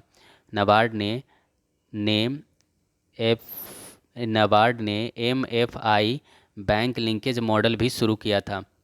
NBFCs, Bajaj finance, Muthoot finance, Mahindra and Mahindra company अधिनियम 1956 के तहत पंजीकृत। ऋण और एडवांस देने का काम। यह मांग जमा स्वीकृत नहीं कर सकता है, डिमांड डिपॉजिट नहीं कर सकता, जमा डिपॉजिट की गारंटी नहीं है। यह आरबीआई के द्वारा रेगुलेट होती है। सीआरआर एसएलआर को मेंटेन करने की आवश्यकता नहीं है। NBFCs MFI micro finance loan की न्यूनतम आवश्यकता कुल संपत्ति एसेट्स का 85% है। मालेगांव समिति की सिफारिश पर गठन किया गया था 2010 में। सूक्ष्म ऋण सूक्ष्म वित्तीय सेवाएं प्रदान करता है। एनबीएफसी और एमएफआई के अलावा अन्य माइक्रो फाइनेंस ऋणों पर अधिकतम सीमा कुल परिसंपत्ति का 25% है। एनबीएफसी और एमएफआई लाइसेंस के लिए अर्हता प्राप्त करने के लिए उनके पास माइक्रो फाइनेंस में कम से कम 75% संपत्ति होनी चाहिए। ऋण चुकौती मासिक दायित्व की सीमा 50% है। एक्सिम बैंक, आयात निर्यात बैंक अधिनियम 1981 के द्वारा 1982 में इसकी स्थापना किया गया था। एक्सिस बैंक की हेडक्वार्टर इसका मुंबई में है। सिडबी 2 अप्रैल 1990 में इसकी स्थापना हुआ। इसका हेडक्वार्टर लखनऊ में है। Small industrial development bank of India वित्त मंत्रालय के अंतर्गत आता है। SIDBI. IDBI industrial development bank of India अधिनियम 1964 में। बीएसई बॉम्बे स्टॉक एक्सचेंज 1875 में बना था। एनएसई नेशनल स्टॉक एक्सचेंज 1992 में। एनएसई नेशनल स्टॉक एक्सचेंज 1992 में। बीएसई बॉम्बे स्टॉक एक्सचेंज 1875 में। मौद्रिक नीति। NDTL net demand and time liability मांग और समय देनदारियाँ। एनडीटीएल मांग और समय देनदारियाँ मौद्रिक नीति में देखते हैं। डिमांड लायबिलिटी सेविंग बचत खाता करेंट चालू खाता। टाइम लायबिलिटी फिक्स डिपॉजिट शाब्दिक जमा खाता। रिकरिंग डिपॉजिट आवर्ती जमा खाता। आरबीआई आपके एनडीटीएल का एक हिस्सा आरक्षित के रूप में रखता है। आरबीआई अपने एनडीटीएल का एक हिस्सा आरक्षित के रूप में रखता है। बैलेंस शीट देयता लायबिलिटी परिसंपत्ति एसेट्स जमा डिपॉजिट्स ऋण लोन मांग जमा डिमांड डिपॉजिट्स बचत खाता चालू खाता। व्यवसायिक उद्देश्य के लिए शाब्दिक जमा टाइम या टर्म डिपॉजिट शाब्दिक जमा फिक्स डिपॉजिट एक निश्चित समय पर परिपक्व होती हैं। आवधिक जमा जो होते हैं जैसे म्यूचुअल फंड में एसआईपी आदि। CRR cash reserve ratio no profit नगद आरक्षित अनुपात है। आरबीआई के पास रखा जाता है जो एक वाणिज्यिक बैंक के कुल जमा राशि में प्रतिशत को संदर्भित करता है। एसएलआर स्टैट्यूटरी लिक्विडिटी रेशियो वैधानिक तरलता अनुपात वाणिज्यिक बैंकों द्वारा स्वयं बनाए रखा जाता है। नगद के रूप में, सोना के रूप में और गवर्नमेंट सिक्योरिटी के रूप में। आईआर मिलता है, इस पर इंटरेस्ट रेट मिलता है जब उस अपने पास रखता है तब। लिक्विडिटी तरलता बैंकिंग प्रणाली में अधिक तरलता आसानी से उपलब्ध नकदी को संदर्भित करता है। इसमें बैंक अल्पकालिक व्यापार और वित्तीय ज़रूरतों को पूरा करते हैं। कैश अधिक तरल मोस्ट लिक्विड होता है कैश। गोल्ड चेन प्रॉपर्टी कम तरल होता है लेस्ट लिक्विड होता है। मुद्रास्फीति और अपस्फीति आरबीआई जो है ना आरबीआई वो मुद्रा आपूर्ति को नियंत्रित करता है। मौद्रिक नीति उपकरण घटक मौद्रिक नीति उपकरणों के प्रयोग से आरबीआई जो होता है वो अपस्फीति और मुद्रास्फीति मूल्यों के स्तर में वृद्धि। मुद्रा गुणक बैंकों द्वारा आरक्षित निधि के प्रत्येक डॉलर के लिए बनाई गई नई मुद्रा की अधिकतम राशि मुद्रा गुणक कहलाते हैं। मुद्रा गुणक जो होता है 1/CRR होता है। मौद्रिक नीति समिति उर्जित पटेल की सिफारिश पर बनी थी। 6 सदस्य था, 3 आरबीआई के और 3 सरकार द्वारा। 3 आरबीआई के जो थे गवर्नर, डिप्टी गवर्नर, कार्यकारी अधिकारी। मौद्रिक नीति उपकरण मात्रात्मक उपकरण और गुणात्मक उपकरण। मात्रात्मक उपकरण में बैंक दर, खुला बाजार संचालन, सीमांत अस्थायी सुविधा। दर रेट्स में देखते हैं मात्रात्मक उपकरण है ये। बैंक दर 5% होता है ये। बैंक बैंक जो होता है ना आरबीआई से लोन लेते हैं। बैंक जब आरबीआई से लोन लेंगे तो उस पर जो, और ये लंबे समय के लिए लोन लेते हैं, इसमें कोई गिरवी नहीं रखना पड़ता है। लंबे समय के लिए लोन लेते हैं और इस पर उन्हें ब्याज दर देना होता है। आरबीआई वाणिज्यिक बैंकों से ऋण प्रदान करता है बिना कोई प्रतिभूति रखे। खुला बाजार संचालन, ओपन मार्केट ऑपरेशन, मुद्रा आपूर्ति और ब्याज दरों को नियंत्रित करने के लिए फेडरल रिजर्व सरकारी प्रतिभूतियों को खरीदना और बेचना है, खुला बाजार संचालन कहलाता है। मुद्रास्फीति, सरकारी प्रतिभूतियों को बेचना मुद्रास्फीति कहलाता है। सरकारी प्रतिभूतियों को बेचना, खुला बाजार संचालन, एक मुश्त खरीद, आउटराइट परचेज और पुनर्खरीद समझौता, परचेज रीपरचेज एग्रीमेंट, संपार्श्विक रूप से सरकारी प्रतिभूतियाँ। सरकारी प्रतिभूतियों के बिक्री और खरीद देखते हैं तो लघु अवधि के लिए नगद रूप में, जब मुद्रास्फीति अधिक होती है तो आरबीआई द्वारा सरकारी प्रतिभूतियों की बिक्री कर दी जाती है। रेपो का मतलब है पुनर्खरीद दायित्व, पुनर्खरीद समझौता। रेपो दर और रिवर्स रेपो दर, रेपो दर क्या होता है 6.25% है ये। बैंक जो होता है ना आरबीआई, बैंक आरबीआई से लोन कम समय के लिए लेता है, गिरवी युक्त लोन होता है ये, गिरवी युक्त लोन होता है। बैंक जब आरबीआई से लोन लेता है ना तो इसे रेपो दर कहते हैं और ये कम समय के लिए लोन होता है, इसे ओवरनाइट लोन भी कहते हैं। रिवर्स रेपो रेट में क्या होता है ना, आरबीआई बैंकों से लोन लेता है, आरबीआई बैंकों से लोन ले लेता है। रिवर्स रेपो दर में वृद्धि के बावजूद मुद्रास्फीति पर नियंत्रण होता है। आर और ट्रिपल आर को सामूहिक रूप से तरलता समायोजन सुविधा, लिक्विडिटी एडजस्टमेंट फैसिलिटी कहा जाता है। सीमांत अस्थायी सुविधा, मार्जिनल स्टैंडर्ड फैसिलिटी, आपातकालीन स्थिति में आरबीआई से उधार लेना सीमांत अस्थायी सुविधा, मार्जिनल स्टैंडर्ड फैसिलिटी कहलाता है। ये 6.75% होता है। रात्रिकालीन ऋण, ओवरनाइट लोन 2% एनडीटीएल एक समय सीमा होता है। सीआरआर और एसएलआर को बनाए नहीं रखा जाता है तब जुर्माना ऋण एसएलआर कोटा गवर्नमेंट सेक्टर को संपार्श्विक रूप से उपयोग कर सकता है। एनबीएफसीज और एमएफआई सीआरआर एंड एसएलआर को बनाए रखने की आवश्यकता नहीं है।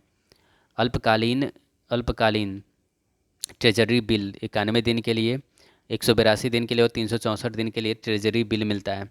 उपकरण टूल्स देखें तो सीआरआर, एसएलआर, आरआर है। केस 1, मुद्रास्फीति के दौरान नियामकों में वृद्धि होती है। मुद्रास्फीति को नियंत्रण में रखने के लिए ब्याज दरों में वृद्धि करनी पड़ती है। सीआरआर, एसएलआर, आरआर और आरआर, इस सब में वृद्धि करनी पड़ती है। संकुचनशील, टाइट, डियर हॉकिंस मौद्रिक नीति कहते हैं इसे।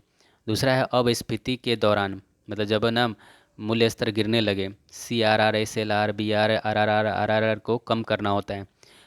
नियामकों में कमी आती है, ब्याज दरों में कमी आती है। डॉबिस इजी विस्तारवादी मौद्रिक नीति होता है ये। उपकरण घटक, अनुपात दर, अनुपात में दो होते हैं, एक होता है सीआरआर नगद आरक्षित अनुपात होता है, दूसरा होता है SLR statutory liquidity index ratio वैधानिक तरलता अनुपात, जिसमें वृद्धि होती है। तो इसे हॉकिंस मौद्रिक नीति, टाइट टिल कहते हैं। उच्च ब्याज दरों को बनाए रखना मुद्रास्फीति को नियंत्रित करने के लिए सीआरआर और एसएलआर को कम किया जाता है, इसे डोबिस मौद्रिक नीति कहते हैं। इजी मौद्रिक नीति कहते हैं जब ब्याज दरों में कटौती की जाती है। मुद्रा जमा अनुपात, करेंसी डिपॉजिट रेशियो, जनता द्वारा मुद्रा के रूप में रखा गया धन बटे बैंक में जमा के रूप में धन, ये अनुपात जो होता है इसे कहते हैं मुद्रा जमा अनुपात। गवर्नमेंट सेक्टर बेचना मुद्रास्फीति है, खरीदना अपस्फीति है। बेचना मुद्रास्फीति है और खरीदना अपस्फीति है। राजकोषीय नीति, फिस्कल पॉलिसी, भारत सरकार द्वारा मुद्रास्फीति या अपस्फीति को नियंत्रित करने के लिए उपयोग किया जाता है राजकोषीय नीति।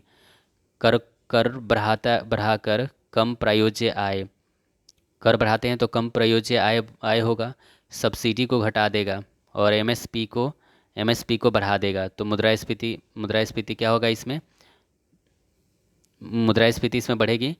मौद्रिक नीति के गुणात्मक उपकरण देखते हैं। ऋण की राशनिंग, उपभोक्ता ऋण का विनियमन, सीमांत आवश्यकताओं में परिवर्तन, मौद्रिक उत्तेजना। तरलता, यह सार्वभौमिक रूप से स्वीकार्य है और इसे अन्य वस्तुओं के लिए बहुत आसानी से बदला जा सकता है। तरलता वह आसानी है जिसे साथ किसी परिसंपत्ति या सुरक्षा को उसके बाजार मूल्य को प्रभावित किए बिना नकदी में परिवर्तित किया जा सकता है। उदाहरण के रूप में नगद, चेक, सोना, बॉन्ड। नगद ज़्यादा तब सोना, तब चेक, तब बॉन्ड। सबसे ज़्यादा तरलता होता है नगद का, तब सोना का, तब चेक का, तब बॉन्ड का। डिमांड डिपॉजिट, मांग जमा जो होता है ना, टर्म डिपॉजिट से अधिक तरल होता है। डिमांड डिपॉजिट, मांग जमा जो होता है टर्म डिपॉजिट से अधिक तरल होता है। धन वह है जो धन करता है। धन वह है जो धन करता है। यह अर्थशास्त्री प्रोफेसर वॉकर द्वारा धन की परिभाषा दी गई थी। धन का कार्य क्या है? यह विनिमय का एक माध्यम है। यह खाते की एक इकाई है। यह मूल्य का भंडार है। इसमें कोई आंतरिक मूल्य नहीं है। सोने जैसी वस्तु के विपरीत आधुनिक कागजी मुद्रा का मूल्य सरकारी समर्थन के कारण है। अत्यधिक वहनीय है, पोर्टेबल है, टिकाऊ, समय के साथ खराब नहीं होता है, विभाज्यता है। लोन पैसा क्यों रखते हैं? लोग पैसा क्यों रखते हैं? इसके दो कारण हैं। इसमें अवसर लागत शामिल होता है। लेन देन के उद्देश्य से वस्तुओं और सेवाओं पर सुचारू व्यय की सुविधा के लिए धन रखा जाता है। सट्टा उद्देश्य से लोग निवेश के अवसरों का लाभ उठाने या संभावित नुकसान से बचने के लिए पैसा रखते हैं। जॉन मेनार्ड किन्स के धन मांग के सिद्धांत में एक सट्टा उद्देश्य शामिल है जो निवेश के अवसरों के लिए धन रखने की इच्छा है। पैसे की सट्टा मांग जो होता है ना, वो होता है प्रोपोर्शनल, होता है 1/, पैसे की दर।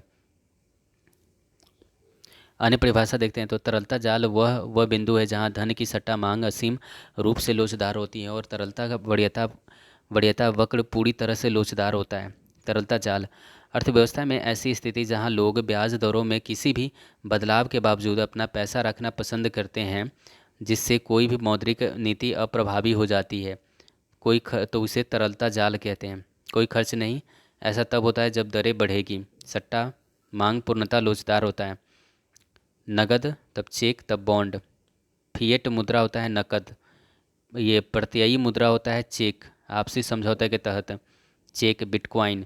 प्रचलन में मुद्रा, बैंकों के पास मौद्रिक मुद्रा जिसे बैंक अपने दैनिक कामकाज के लिए रखते हैं। जनता के पास मुद्रा। ये दोनों प्रचलन में मुद्रा होते हैं। बैंकों में जमा। बैंकों में जमा जो होता है ना, मांग जमा, बचत खाता, चालू खाता। शाब्दिक जमा, फिक्स डिपॉजिट, आवधिक डिपॉजिट। आरबीआई के पास जमा, आरबीआई के पास बैंक जमा, सीआरआर शामिल होते हैं। आरबीआई के पास अन्य जमाएं जैसे सरकारी संस्थानें, विदेशी केंद्रीय बैंकों, अंतर्राष्ट्रीय वित्तीय संगठनों और कुछ निजी संस्थानों की जमा राशियाँ। डाक जमा, मांग जमा और शाब्दिक जमा बैंकों के समान। मौद्रिक समुच्चय देखते हैं, मॉनेटरी एग्रीगेट्स। मौद्रिक समुच्चय का उपयोग राष्ट्रीय अर्थव्यवस्था में मुद्रा आपूर्ति को मापने के लिए किया जाता है। आरबीआई जो तरलता की जांच, यूजेबल। M0 आरक्षित धन, उच्च शक्ति प्राप्त धन, आधार धन है ये। M0 वह मुद्रा जो परिचालित की जा रही है। आरबीआई के पास बैंकरों की जमा है, आरबीआई के पास अन्य जमाएं हैं, इसे M0 कहते हैं। आरक्षित धन है ये। उच्च शक्ति प्राप्त धन आधार धन है M1। नैरो मनी कहते हैं इसे, वह मुद्रा जो जनता की है। बैंकिंग प्रणाली में मांग जनित है ये। आरबीआई के पास अन्य जमा है। M2 नैरो मनी ये भी कहलाता है। M1 प्लस डाकघर के साथ बजट जमा, M3। और M4 ब्रॉड मनी कहलाता है। M1 प्लस बैंक के साथ शाब्दिक जमा जो होता है ना, टर्म डिपॉजिट, वो M3 होता है। और M3 में डाकघर के पूरा जमा को मिला देते हैं तो M4 आता है। वास्तविक मुद्रास्फीति, मुद्रा आपूर्ति और इसके मौद्रिक समुच्चय भी कहा जाता है। वास्तविक मुद्रा आपूर्ति और इसे मौद्रिक समुच्चय भी कहा जाता है। तरलता के आधार पर सबसे ज़्यादा तरल होता है M1, फिर M2, तो फिर M3, फिर M4। मुद्रा गुणक, मनी मल्टीप्लायर क्या होता है? मुद्रा गुणक होता है 1/, आरक्षित निधि अनुपात बराबर प्रचलन में मुद्रा बटे रिजर्व में मुद्रा। मुद्रा गुणक होता है प्रचलन में मुद्रा बटे रिजर्व में मुद्रा। प्रत्येक राशि के भंडार के संयोजन में बैंक जो राशि उत्पन्न करता है उसे धन गुणांक कहते हैं। प्रत्येक राशि के भंडार के संयोजन में बैंक जो राशि उत्पन्न करता है उसे धन गुणांक कहते हैं। दर रेट, इंटर बैंक धन का निर्गमन, इंटर बैंक मनी ट्रांसफ़र, इसे ऑफर दर भी कहा जाता है। एशिया का सबसे पुराना स्टॉक एक्सचेंज जो है वो बॉम्बे स्टॉक एक्सचेंज है। 1875 में स्थापना हुआ था। LIBOR, London inter bank offer rate. MIBOR, Mumbai inter bank offer rate. हटाया गया था लिबोर को लिबोर 31 दिसंबर 2021 को सोबोर कर दिया गया सोफर कर दिया गया। Secured overnight financial rate. मुद्रा बाजार कम समय के लिए ऋण देता है। कॉल मनी एक ही दिन में लौटाना होता है। नोटिस मनी 2 से 14 दिन में लौटाना होता है। पूंजी बाजार लंबे समय के लिए लोन दिया जाता है। ट्रेजरी बिल ये मैच्योरिटी पीरियड जो होता है 1 साल से कम होता है ट्रेजरी बिल का। 91 दिन हो गया, 182 दिन हो गया, 364 दिन हो गया। हमेशा छूट की दर डिस्काउंट रेट पर लिस्टेड होता है। कोई ब्याज दर नहीं होता है। आरबीआई द्वारा जारी जारी किए जाते हैं ट्रेजरी बिल। बैड बैंक जो होता है ना, वो एनपीए की रिकवरी। बैड बैंक का उद्देश्य बैंकों की उनकी बैलेंस शीट से बैड लोन को समाप्त कर बोझ को कम करना और उन्हें बिना किसी बाधा के ग्राहकों को फिर से उधार देना है। उसे बैड बैंक कहते हैं। Ban bad bank national assets reconstruction company limited NARCL, India डेप्ट रिजोल्यूशन कंपनी लिमिटेड IDRCL। परिसंपत्ति एसेट्स परिसंपत्तियां किसी व्यक्ति या संस्था के स्वामित्व वाले संसाधन है जिनका आर्थिक मूल्य आरक्षित ऋण होता है। संपत्ति के प्रकार। नियमित परिसंपत्तियां वे जो अधिक दीर्घकालिक प्रकृति की होती है। नियमित ब्याज दर प्लस मूलधन। तनावग्रस्त परिसंपत्तियां वे ऋण जो निष्पादित नहीं कर रहे हैं या निष्पादित न करने का खतरा है। अतिदेय विलंब 90 दिनों से कम। एनपीए गैर निष्पादित परिसंपत्तियां अतिदेय विलंब विलंब 90 दिनों से अधिक। वर्गीकृत। सब स्टैंडर्ड एसेट्स, डाउटफुल एसेट्स और लॉस एसेट्स। 3 से 12 महीने से अधिक समय में बकाया किया जाता है सब स्टैंडर्ड एसेट्स को। डाउटफुल एसेट्स 12 महीने से अधिक के समय में बकाया होता है। नॉन परफॉर्मिंग एसेट्स एनपीए गैर निष्पादित परिसंपत्तियां। एसेट देखा जाए तो रेगुलर एसेट्स नियमित एसेट्स। स्ट्रेस एसेट्स तनावग्रस्त परिसंपत्तियां एनपीए 90 दिनों से ज़्यादा देरी। सब स्टैंडर्ड एसेट्स डाउटफुल एसेट्स और लॉस एसेट्स। सरफेसी क्या होता है? सरफेसी अधिनियम 2002 में आया। ऐसा कानून जो भारतीय बैंकों वित्तीय संस्थानों के अदालतों के हस्तक्षेप के बिना क्रेडिट डिफॉल्टरों की संपत्ति प्रॉपर्टीज को बेचने या नीलाम करने की अनुमति देता है। Securitisation and reconstruction of financial assets and enforcement of security interest act 2002। SARFAESI act आया था 2002 में। बिलफुल डिफॉल्टर किसी व्यक्ति द्वारा बैंक से लिए गए कर्ज की राशि को जानबूझकर बैंक को वापस न करना विलफुल डिफॉल्टर कहलाता है। इंसॉल्वेंसी एंड बैंकरप्सी कोड दिवालिया एवं दिवालियापन संहिता आया था 2016 में। इसका उद्देश्य कॉर्पोरेट व्यक्तियों साझेदारी फर्मों एंड व्यक्तियों के दिवालिया होने और दिवालियापन को प्रभावी ढंग से समयबद्ध तरीके से निपटाना था। बेसल मानदंड स्विट्जरलैंड में है। बेसल जो स्विट्जरलैंड में है। अंतर्राष्ट्रीय निपटान बैंक का हेडक्वार्टर बेसेल है। 1930 में इसका गठन किया गया था। बेसल समिति 1974 में बनी थी G10 के समय। बेसल वन क्या है? 1988 में बेसल वन बना था। क्रेडिट जोखिम भारत ने वर्ष 1991 में बेसल वन को अपनाया था। न्यूनतम पूंजी आवश्यकता जोखिम भारतीय परिसंपत्तियों के 8% के रूप में निर्धारित है। रिस्क वेटेज एसेट्स पूंजी पर्याप्तता अनुपात CAR पूंजी पर्याप्तता अनुपात CRAR पूंजी से जोखिम भारित परिसंपत्ति अनुपात। जैसे वेतनभोगी कर्मचारी 100% 0% जोखिम। रतन टाटा 90% 10% जोखिम। असनीर ग्रोवर 50% जोखिम। विजय माल्या 10% तो 90% जोखिम।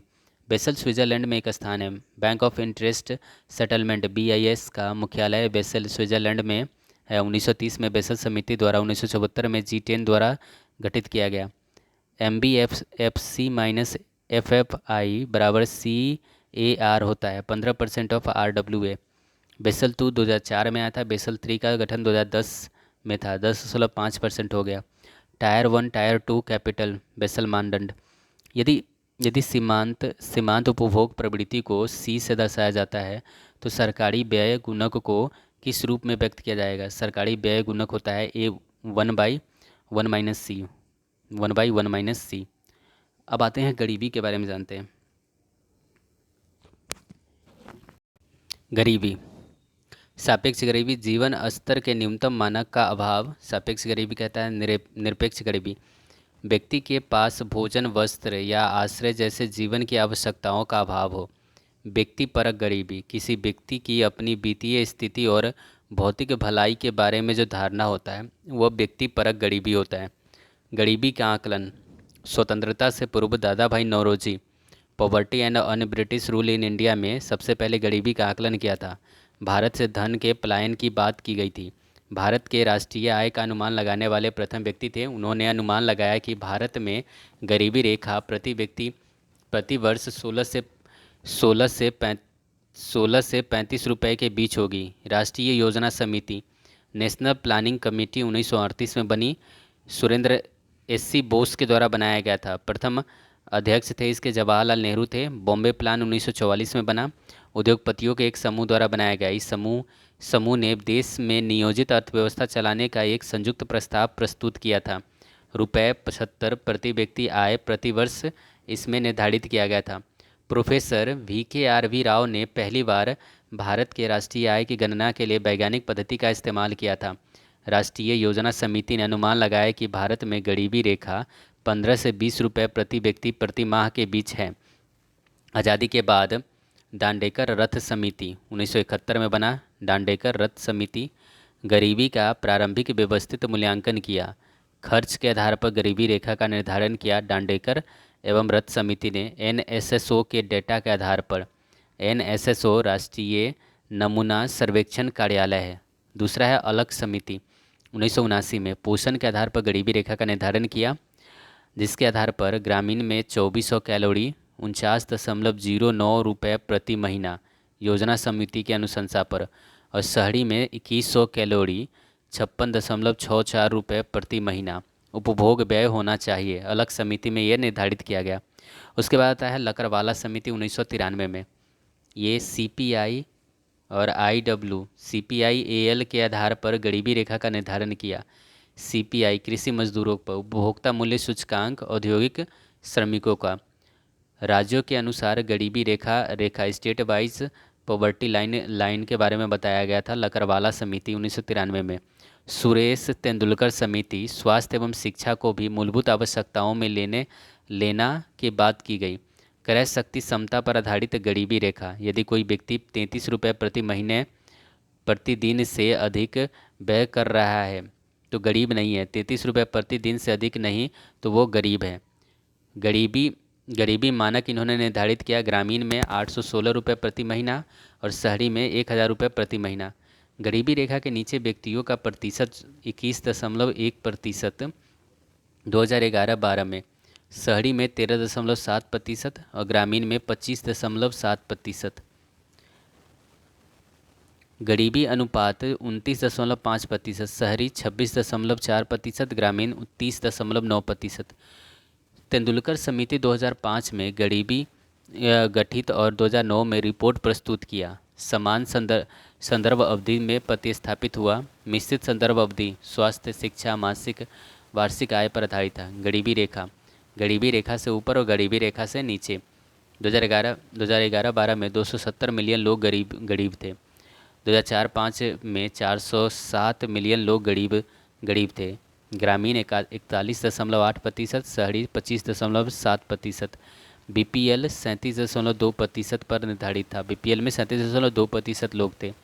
1993-94 में 2004-5 तक, 1993-94 से 2004-5 तक गरीब में रहने वाले लोगों का प्रतिशत औसतन प्रति वर्ष 0.74% से कम हुआ, और 2004-5 से 2011-12 में गरीब में रहने वाले लोगों का प्रतिशत औसतन प्रति वर्ष 2.4% से कम हुआ। शीर्ष गणना अनुपात हेड काउंट रेशियो, गरीबी रेखा से नीचे की जनसंख्या के समानुपाती। शीर्ष गणना अनुपात कहता है कि बहुआयामी गरीबी लोगों की संख्या बट्टे कुल जनसंख्या। बहुआयामी गरीब लोगों की संख्या बट्टे कुल जनसंख्या। BPL के उच्चतम प्रतिशत वाले राज्य हैं छत्तीसगढ़, जहाँ पर 39.9% है। झारखंड 37% है। BPL के न्यूनतम प्रतिशत वाले राज्य हैं गोवा 5.09%, केरल 7.1%, बिहार का जो है वो 33.7% है। रंगराजन समिति 2014 में बना। पोषण संबंधी आवश्यकताओं के भीतर श्रेणियां बनाई इन्होंने, कैटेगरीज बनाई, कैलोरी, प्रोटीन और वसा के हिसाब से। संशोधित मिश्रित संदर्भ अवधि की बात कही इन्होंने, मॉडिफाइड मिक्स्ड डिफरेंस पीरियड। साप्ताहिक, मासिक और वार्षिक आधार पर उपभोग और व्यय। इस समिति के अनुसार उपभोग और व्यय इकाई है ग्रामीण क्षेत्रों में 972 रुपये प्रति माह और शहरी क्षेत्रों में 1407 रुपये प्रति माह। शहरी क्षेत्रों में 1407 रुपये प्रति माह, ग्रामीण क्षेत्रों में 972 रुपये प्रति माह। भुगतान संतुलन, बैलेंस ऑफ पेमेंट, देश के वित्तीय लेन देन का रिकॉर्ड। आयात और निर्यात, आयात और निर्यात, चालू खाता, सामान, गुड्स, सेवाएं, ट्रांसफ़र, पेमेंट्स, प्रेषण, रेमिटांस, भारत के पहले स्थान पर है ये चालू खाता में। पूंजी पूंजी खाता, पूंजी क्या होता है? उधार लेना, उधार देना, विदेशी मुद्रा भंडार में परिवर्तन। प्रत्यक्ष विदेशी निवेश, लंबी अवधि का निवेश होता है। उदाहरण के रूप में वॉलमार्ट ने अधिग्रहण कर लिया, फ्लिपकार्ट के की बहुमत हिस्सेदारी है।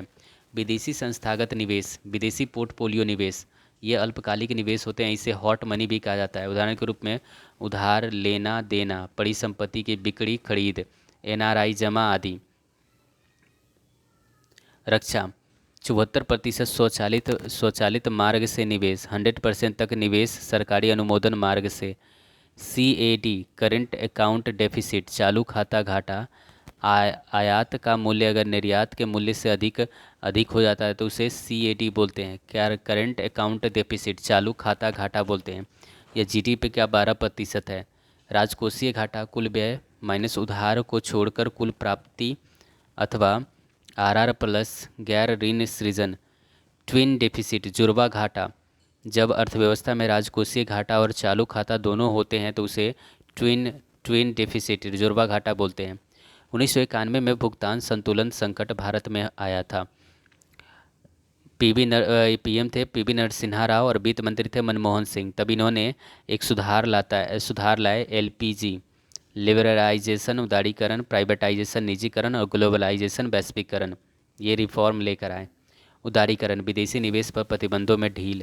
निजीकरण, सरकारी स्वामित्व वाले व्यवसाय या सेवाओं के स्वामित्व और नियंत्रण को निजी क्षेत्र के संस्थानों में स्थानांतरित करने की प्रक्रिया। वैश्वीकरण वह आर्थिक सुधार है जो किसी देश की अर्थव्यवस्था को विश्व अर्थव्यवस्था के साथ एकीकृत करता है।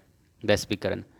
विदेशी मुद्रा भंडार, फॉरेक्स रिजर्व, विदेशी मुद्रा परिसंपत्ति, फॉरेन करेंसी एसेट्स, स्वर्ण भंडार, गोल्ड रिजर्व्स, विदेशी आहरण अधिकार, स्पेशल ड्राइंग राइट्स, STR, आरक्षित किस्त स्थिति, रिजर्व ट्रांचेज पोजीशन, USD, यूरो, येन, युआन, पाउंड, येन जापानी मुद्रा, युआन चीन, पाउंड ब्रिटेन। IMF अंतर्राष्ट्रीय मुद्रा कोष के सदस्य देश के कोटा का एक खंड है। कोटा जितना अधिक होगा IMF में मतदान शक्ति उतनी ही अधिक होती है। SDR, इसे पेपर सोना भी कहा जाता है। SDR को पेपर सोना भी कहते हैं। IMF के शीर्ष उधारकर्ता है वो है अर्जेंटीना है, मिस्र है, यूक्रेन है, पाकिस्तान है, इक्वाडोर है। ये सभी जो ना IMF से शीर्ष उधारकर्ता है। 1929-30 में अमेरिका में महामंदी आई थी। एक अन्य संगठन जो उभरा था वह था अंतर्राष्ट्रीय पुनर्निर्माण एवं विकास बैंक, IBRD, ने पुनर्निर्माण की ज़रूरतों को पूरा करने के लिए काफ़ी प्रयास किया लेकिन उसे इसमें कठिनाई का सामना करना पड़ा। IMF अंतर्राष्ट्रीय मुद्रा कोष, हेडक्वार्टर इसका वाशिंगटन DC में है। संयुक्त राष्ट्र मौद्रिक और वित्तीय सम्मेलन, ब्रेटन वुड्स सम्मेलन, 44 देशों से 930 प्रतिनिधि आए थे इसमें। IMF और विश्व बैंक हेडक्वार्टर वाशिंगटन DC में है विश्व बैंक का।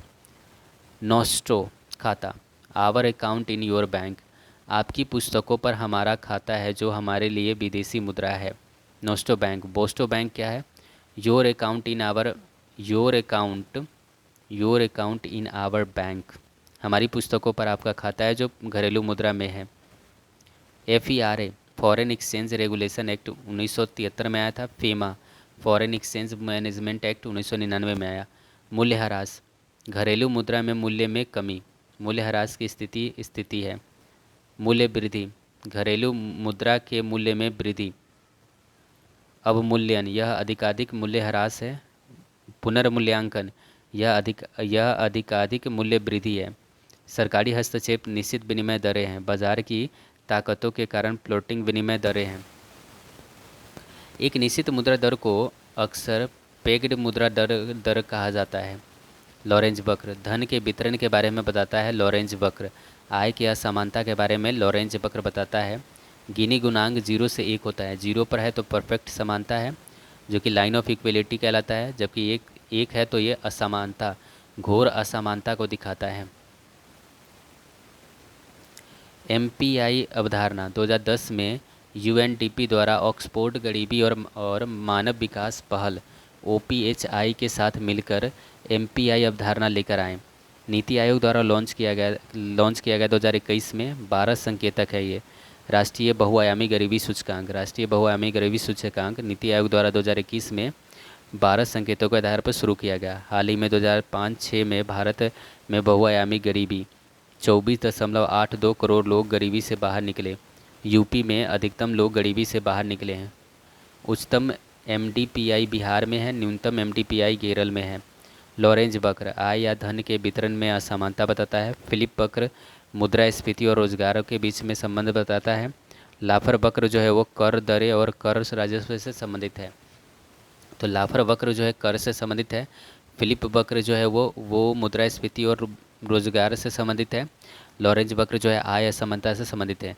गिनी गुणांक या गिनी अनुपात को किसी अर्थव्यवस्था में आय असमानता के मापन से जोड़ा जाता है। यदि निर्यात की कीमतें आनुपातिक रूप से बढ़े तो मुद्रा का अवमूल्यन अधिक लाभकारी होगा। सीमांत उपभोग प्रवृत्ति अतिरिक्त आय के उस हिस्से को संदर्भित करता है जिसे व्यक्ति बचत के बजाय उपभोग पर खर्च करता है। यह मापता है कि आय में एक इकाई की वृद्धि होने पर उपभोग में कितनी वृद्धि होती है। MPC उपभोग में परिवर्तन बटे आय में परिवर्तन। C से इसे चिन्हित किया जाता है। MPC का मान जो होता है 0 से 1 होता है। यदि किसी व्यक्ति की आय में 1000 रुपये की वृद्धि होती है और वो 1000 रुपये खर्च करता है तो उसकी MPC 10,000 की वृद्धि होती है और वो 1000 रुपये खर्च करता है तो उसकी MPC 0.1 है। स्वायत्त व्यय वह व्यय जो किसी अर्थव्यवस्था में आय के स्तर की परवाह किए बिना होता है। स्वायत्त व्यय कहते हैं। यह आय से स्वतंत्र होता है। A आय स्वतंत्र, C आय पर निर्भर और C कुल खपत। तो सेब जो होता है ना वो C बराबर होता है A + C होता है और सेब 1 - C होता है। व्यय गुणक जो होता है ना 1/1 - C होता है। व्यय और बचत के बीच विपरीत संबंध होता है। इंजेक्शन अर्थव्यवस्था में धन का प्रवेश। यह अतिरिक्त निधियां हैं जो अर्थव्यवस्था में प्रवेश करती हैं जिससे कुल व्यय और आय में वृद्धि होता है। वे आर्थिक गतिविधियों का विस्तार करने में मदद करते हैं। प्रकार देखें तो निवेश और सरकारी खर्च है। अधिक इंजेक्शन से आर्थिक विकास बढ़ता है। रिसाव अर्थव्यवस्था में धन का बाहर जाना वह निधि है जो चक्रीय प्रवाह से बाहर निकल जाती है जिससे कुल व्यय कम हो जाता है और आर्थिक विकास धीमी हो जाती है। प्रकार देखें तो बचत आयात कर बचत हो गया, आयात कर हो गया। ये सभी क्या होता है निगेटिव इन्फ्लुएंस देता है अर्थव्यवस्था पर। अधिक रिसाव, धीमी आर्थिक वृद्धि। दो क्षेत्र की अर्थव्यवस्था में कोई रिसाव नहीं है और कोई इंजेक्शन नहीं है। ग्रेसम का सिद्धांत कहता है कि बुरा धन अच्छे धन को बाहर निकाल देता है। ग्रेसम का नियम। भारत में पंचवर्षीय योजना देखते हैं। पंचवर्षीय योजना स्वतंत्रता से पहले 1947 में USSR से लिया गया। 1928 में जोसेफ स्टालिन ने पंचवर्षीय योजना लेकर आया था। 1928 में स्वतंत्रता पूर्व बम्बई योजना 2 भागों में प्रकाशित था, 1944 में और 1945 में। और गांधीवादी योजना 1944 में। 1945 में जन योजना लेकर आया गया भारतीय ट्रेड यूनियन के युद्धोत्तर पुनर्निर्माण समिति द्वारा। 1950 में जयप्रकाश नारायण द्वारा सर्वोदय योजना, इस दिशा में कदम बढ़ाया गया। कांग्रेस सोशलिस्ट पार्टी का गठन किया था 1934 में जयप्रकाश नारायण ने। कृषि में सुधार, जमीन जोतने वाले को जमीन की नीति, भूमि हटबंदी अधिनियम, उच्च उपज देने वाले किस्म के बीज। योजना आयोग अध्यक्ष से प्रधानमंत्री हैं। राष्ट्रीय विकास परिषद के भी अध्यक्ष है प्रधानमंत्री। स्थापना मार्च 1950 में हुआ था। पहली पंचवर्षीय योजना 1 अप्रैल 1951 से 1956 तक चला था। PM नेहरू थे उस समय। कृषि पर विशेष ध्यान दिया गया। बांधों की स्थापना की गई। हेराल्ड डोमल मॉडल पर आधारित था ये। टारगेट 2.1% था, प्राप्त 3.6% रहा। सफल योजना था ये। इस समय भाखड़ा नांगल बांध सतलज नदी पर, हीराकुंड बांध महानदी पर, नागार्जुन सागर बांध कृष्णा नदी पर बनाया गया। मुख्य पोषक प्राथमिक क्षेत्र पर मुख्य फोकस किया गया। प्रथम पंचवर्षीय योजना के दौरान 5 IIT स्थापित किए गए। द्वितीय पंचवर्षीय योजना 1956 से 1961, पीएम नेहरू ही थे इस समय। भारी उद्योग की स्थापना पर जोर दिया गया। तीव्र औद्योगिकरण का लक्ष्य रखा गया। IPR 1956 सेकेंड औद्योगिकरण नीति लाई गई। राउरकेला उड़ीसा में जर्मनी के सहयोग से, दुर्गापुर पश्चिम बंगाल में ब्रिटेन के सहयोग से, भिलाई भिलाई छत्तीसगढ़ में USSR के सहयोग से भारी उद्योगों की स्थापना किया गया। लक्ष्य 4.5% रहा, जबकि प्राप्त 4.3% रहा। यह मध्यम रूप से सफल रहा। मुख्य फोकस जो था वो सार्वजनिक क्षेत्रों पर मुख्य फोकस था।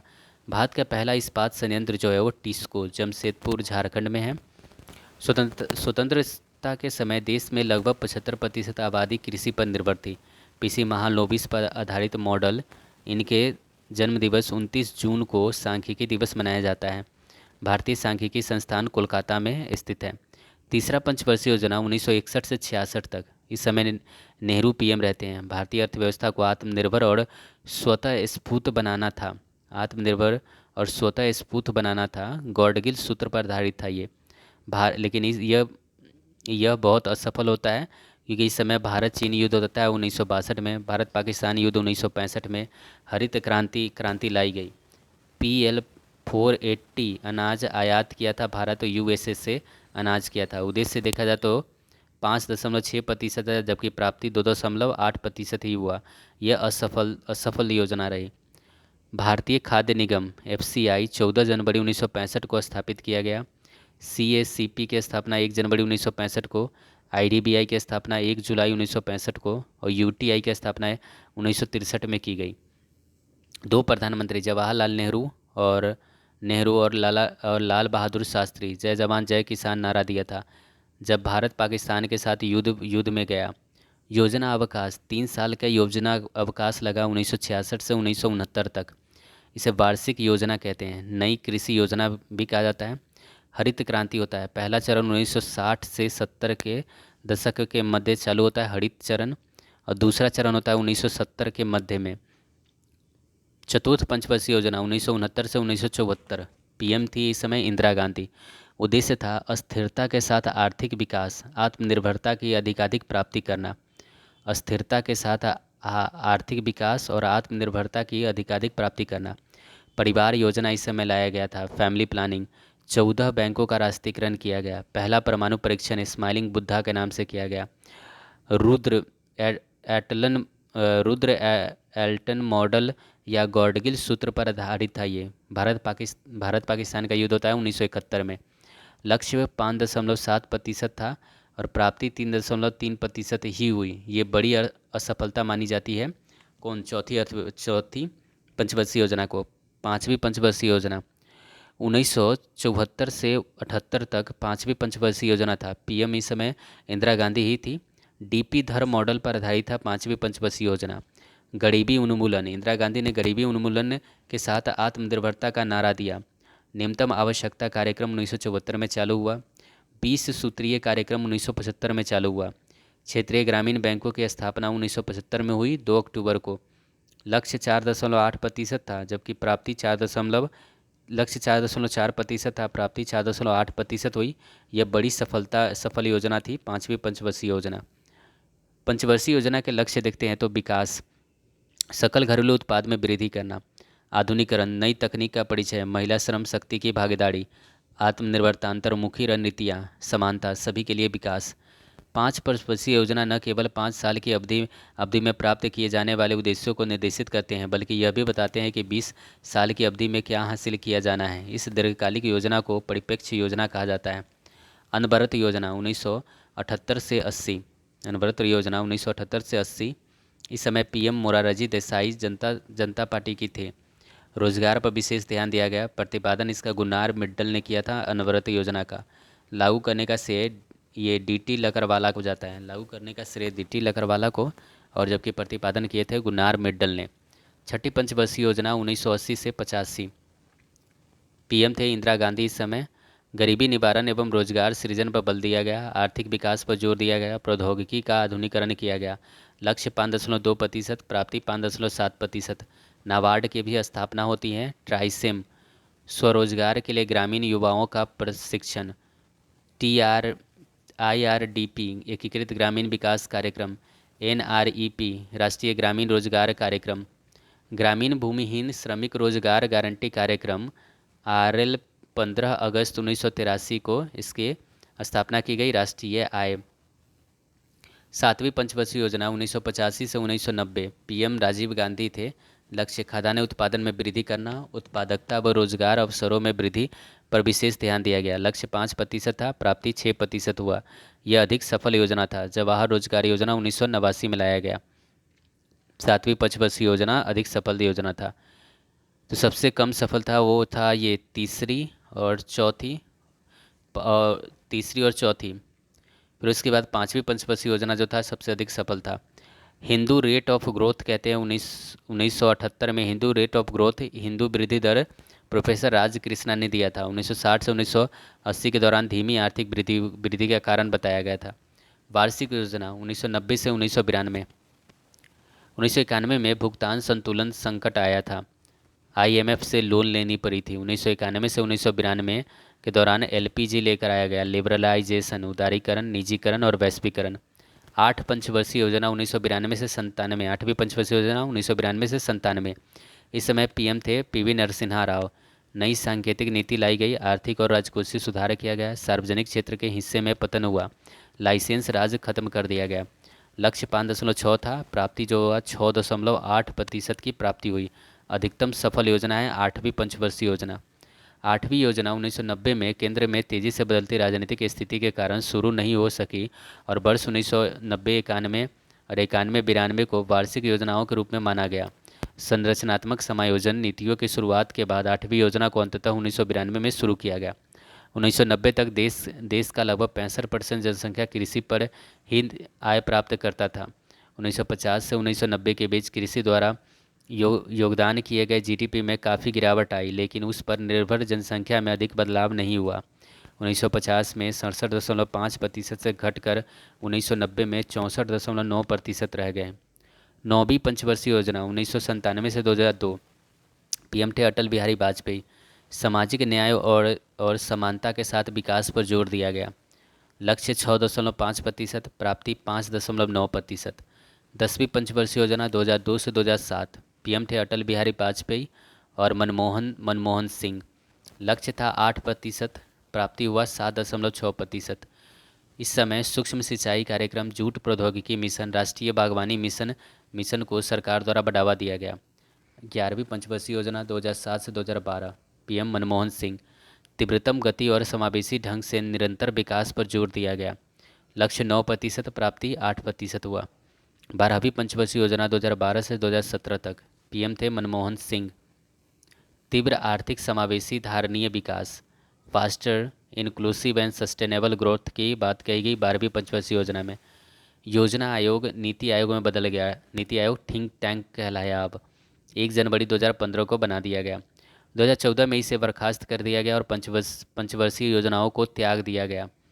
रिपोर्ट प्रकाशित करता है विजन दस्तावेज। औद्योगिक नीति संकल्प, इंडस्ट्रियल पॉलिसी रिजोल्यूशन। पहली औद्योगिक नीति 1948 में डॉक्टर श्यामा प्रसाद मुखर्जी के समय 1948 में पहली औद्योगिक नीति लेकर आया गया। सरकार का एकाधिकार लाइसेंस राज की शुरुआत की गई। परमाणु ऊर्जा और रेलवे में। दूसरी औद्योगिक नीति 1956 में आया। भारत में आर्थिक संविधान के रूप में जाना जाता है। ये आर्थिक संविधान के रूप में दूसरी औद्योगिक नीति 1956 जाना जाता है। औद्योगिक विविधीकरण किया गया। सूची ए, सरकारी क्षेत्र 17 क्षेत्र जो थे सरकारी क्षेत्र थे। उदाहरण के रूप में विमानन, रेलवे, परमाणु ऊर्जा, लौह और इस्पात, हथियार और गोला बारूद। सूची बी में सरकारी और निजी सेक्टर थे, 12 इसमें शामिल थे। सूची सी में केवल निजी सेक्टर शामिल थे। इसे 4 व्यापक श्रेणियों में वर्गीकृत किया गया। सार्वजनिक क्षेत्र, रणनीतिक उद्योग, सार्वजनिक सह निजी क्षेत्र, बुनियादी और प्रमुख उद्योग, नियंत्रित निजी क्षेत्र, महत्वपूर्ण उद्योग, निजी एवं सहकारी क्षेत्र, अन्य उद्योग। 1955 में ग्राम और लघु उद्योग समिति, जिसे करवे समिति भी कहा जाता है, ने ग्रामीण विकास को बढ़ावा देने के लिए लघु उद्योग को उद्योग के उपयोग को संभावना पर ध्यान दिया। औद्योगिक नीति संकल्प 1977। 1956 की नीति का विस्तार था। विकेंद्रीकरण पर मुख्य ध्यान दिया गया। लघु उद्योगों को प्राथमिकता दी गई। बहुराष्ट्रीय कंपनियों पर प्रतिबंध लगाया गया 1977 में। आईपीआर 1980, फेरा 1973 और MRTP monopoly restrictive trade practice 1991 में। नई औद्योगिक नीति आई। Liberalisation, privatisation, globalisation. FDI ceiling में बढ़ोतरी की गई। सार्वजनिक क्षेत्रों में निवेश, डिसइन्वेस्टमेंट हुई। लाइसेंस राज खत्म कर दिया गया। सीमांत उपभोग प्रवृत्ति, वेतन में कुल वृद्धि का वह अनुपात जो उपभोक्ता बचत के बजाय वस्तुओं और सेवाओं के उपभोग पर खर्च करता है, एमपीसी। ये delta C by delta I होता है, उपभोग, और ये आय। धन गुणक देखें तो 1/1 माइनस एम पी सी होता है, उपभोग। सीमांत उपभोग, उपभोग प्रवृत्ति। कम सीमांत उपभोग प्रवृत्ति के साथ गुणक कम होंगे।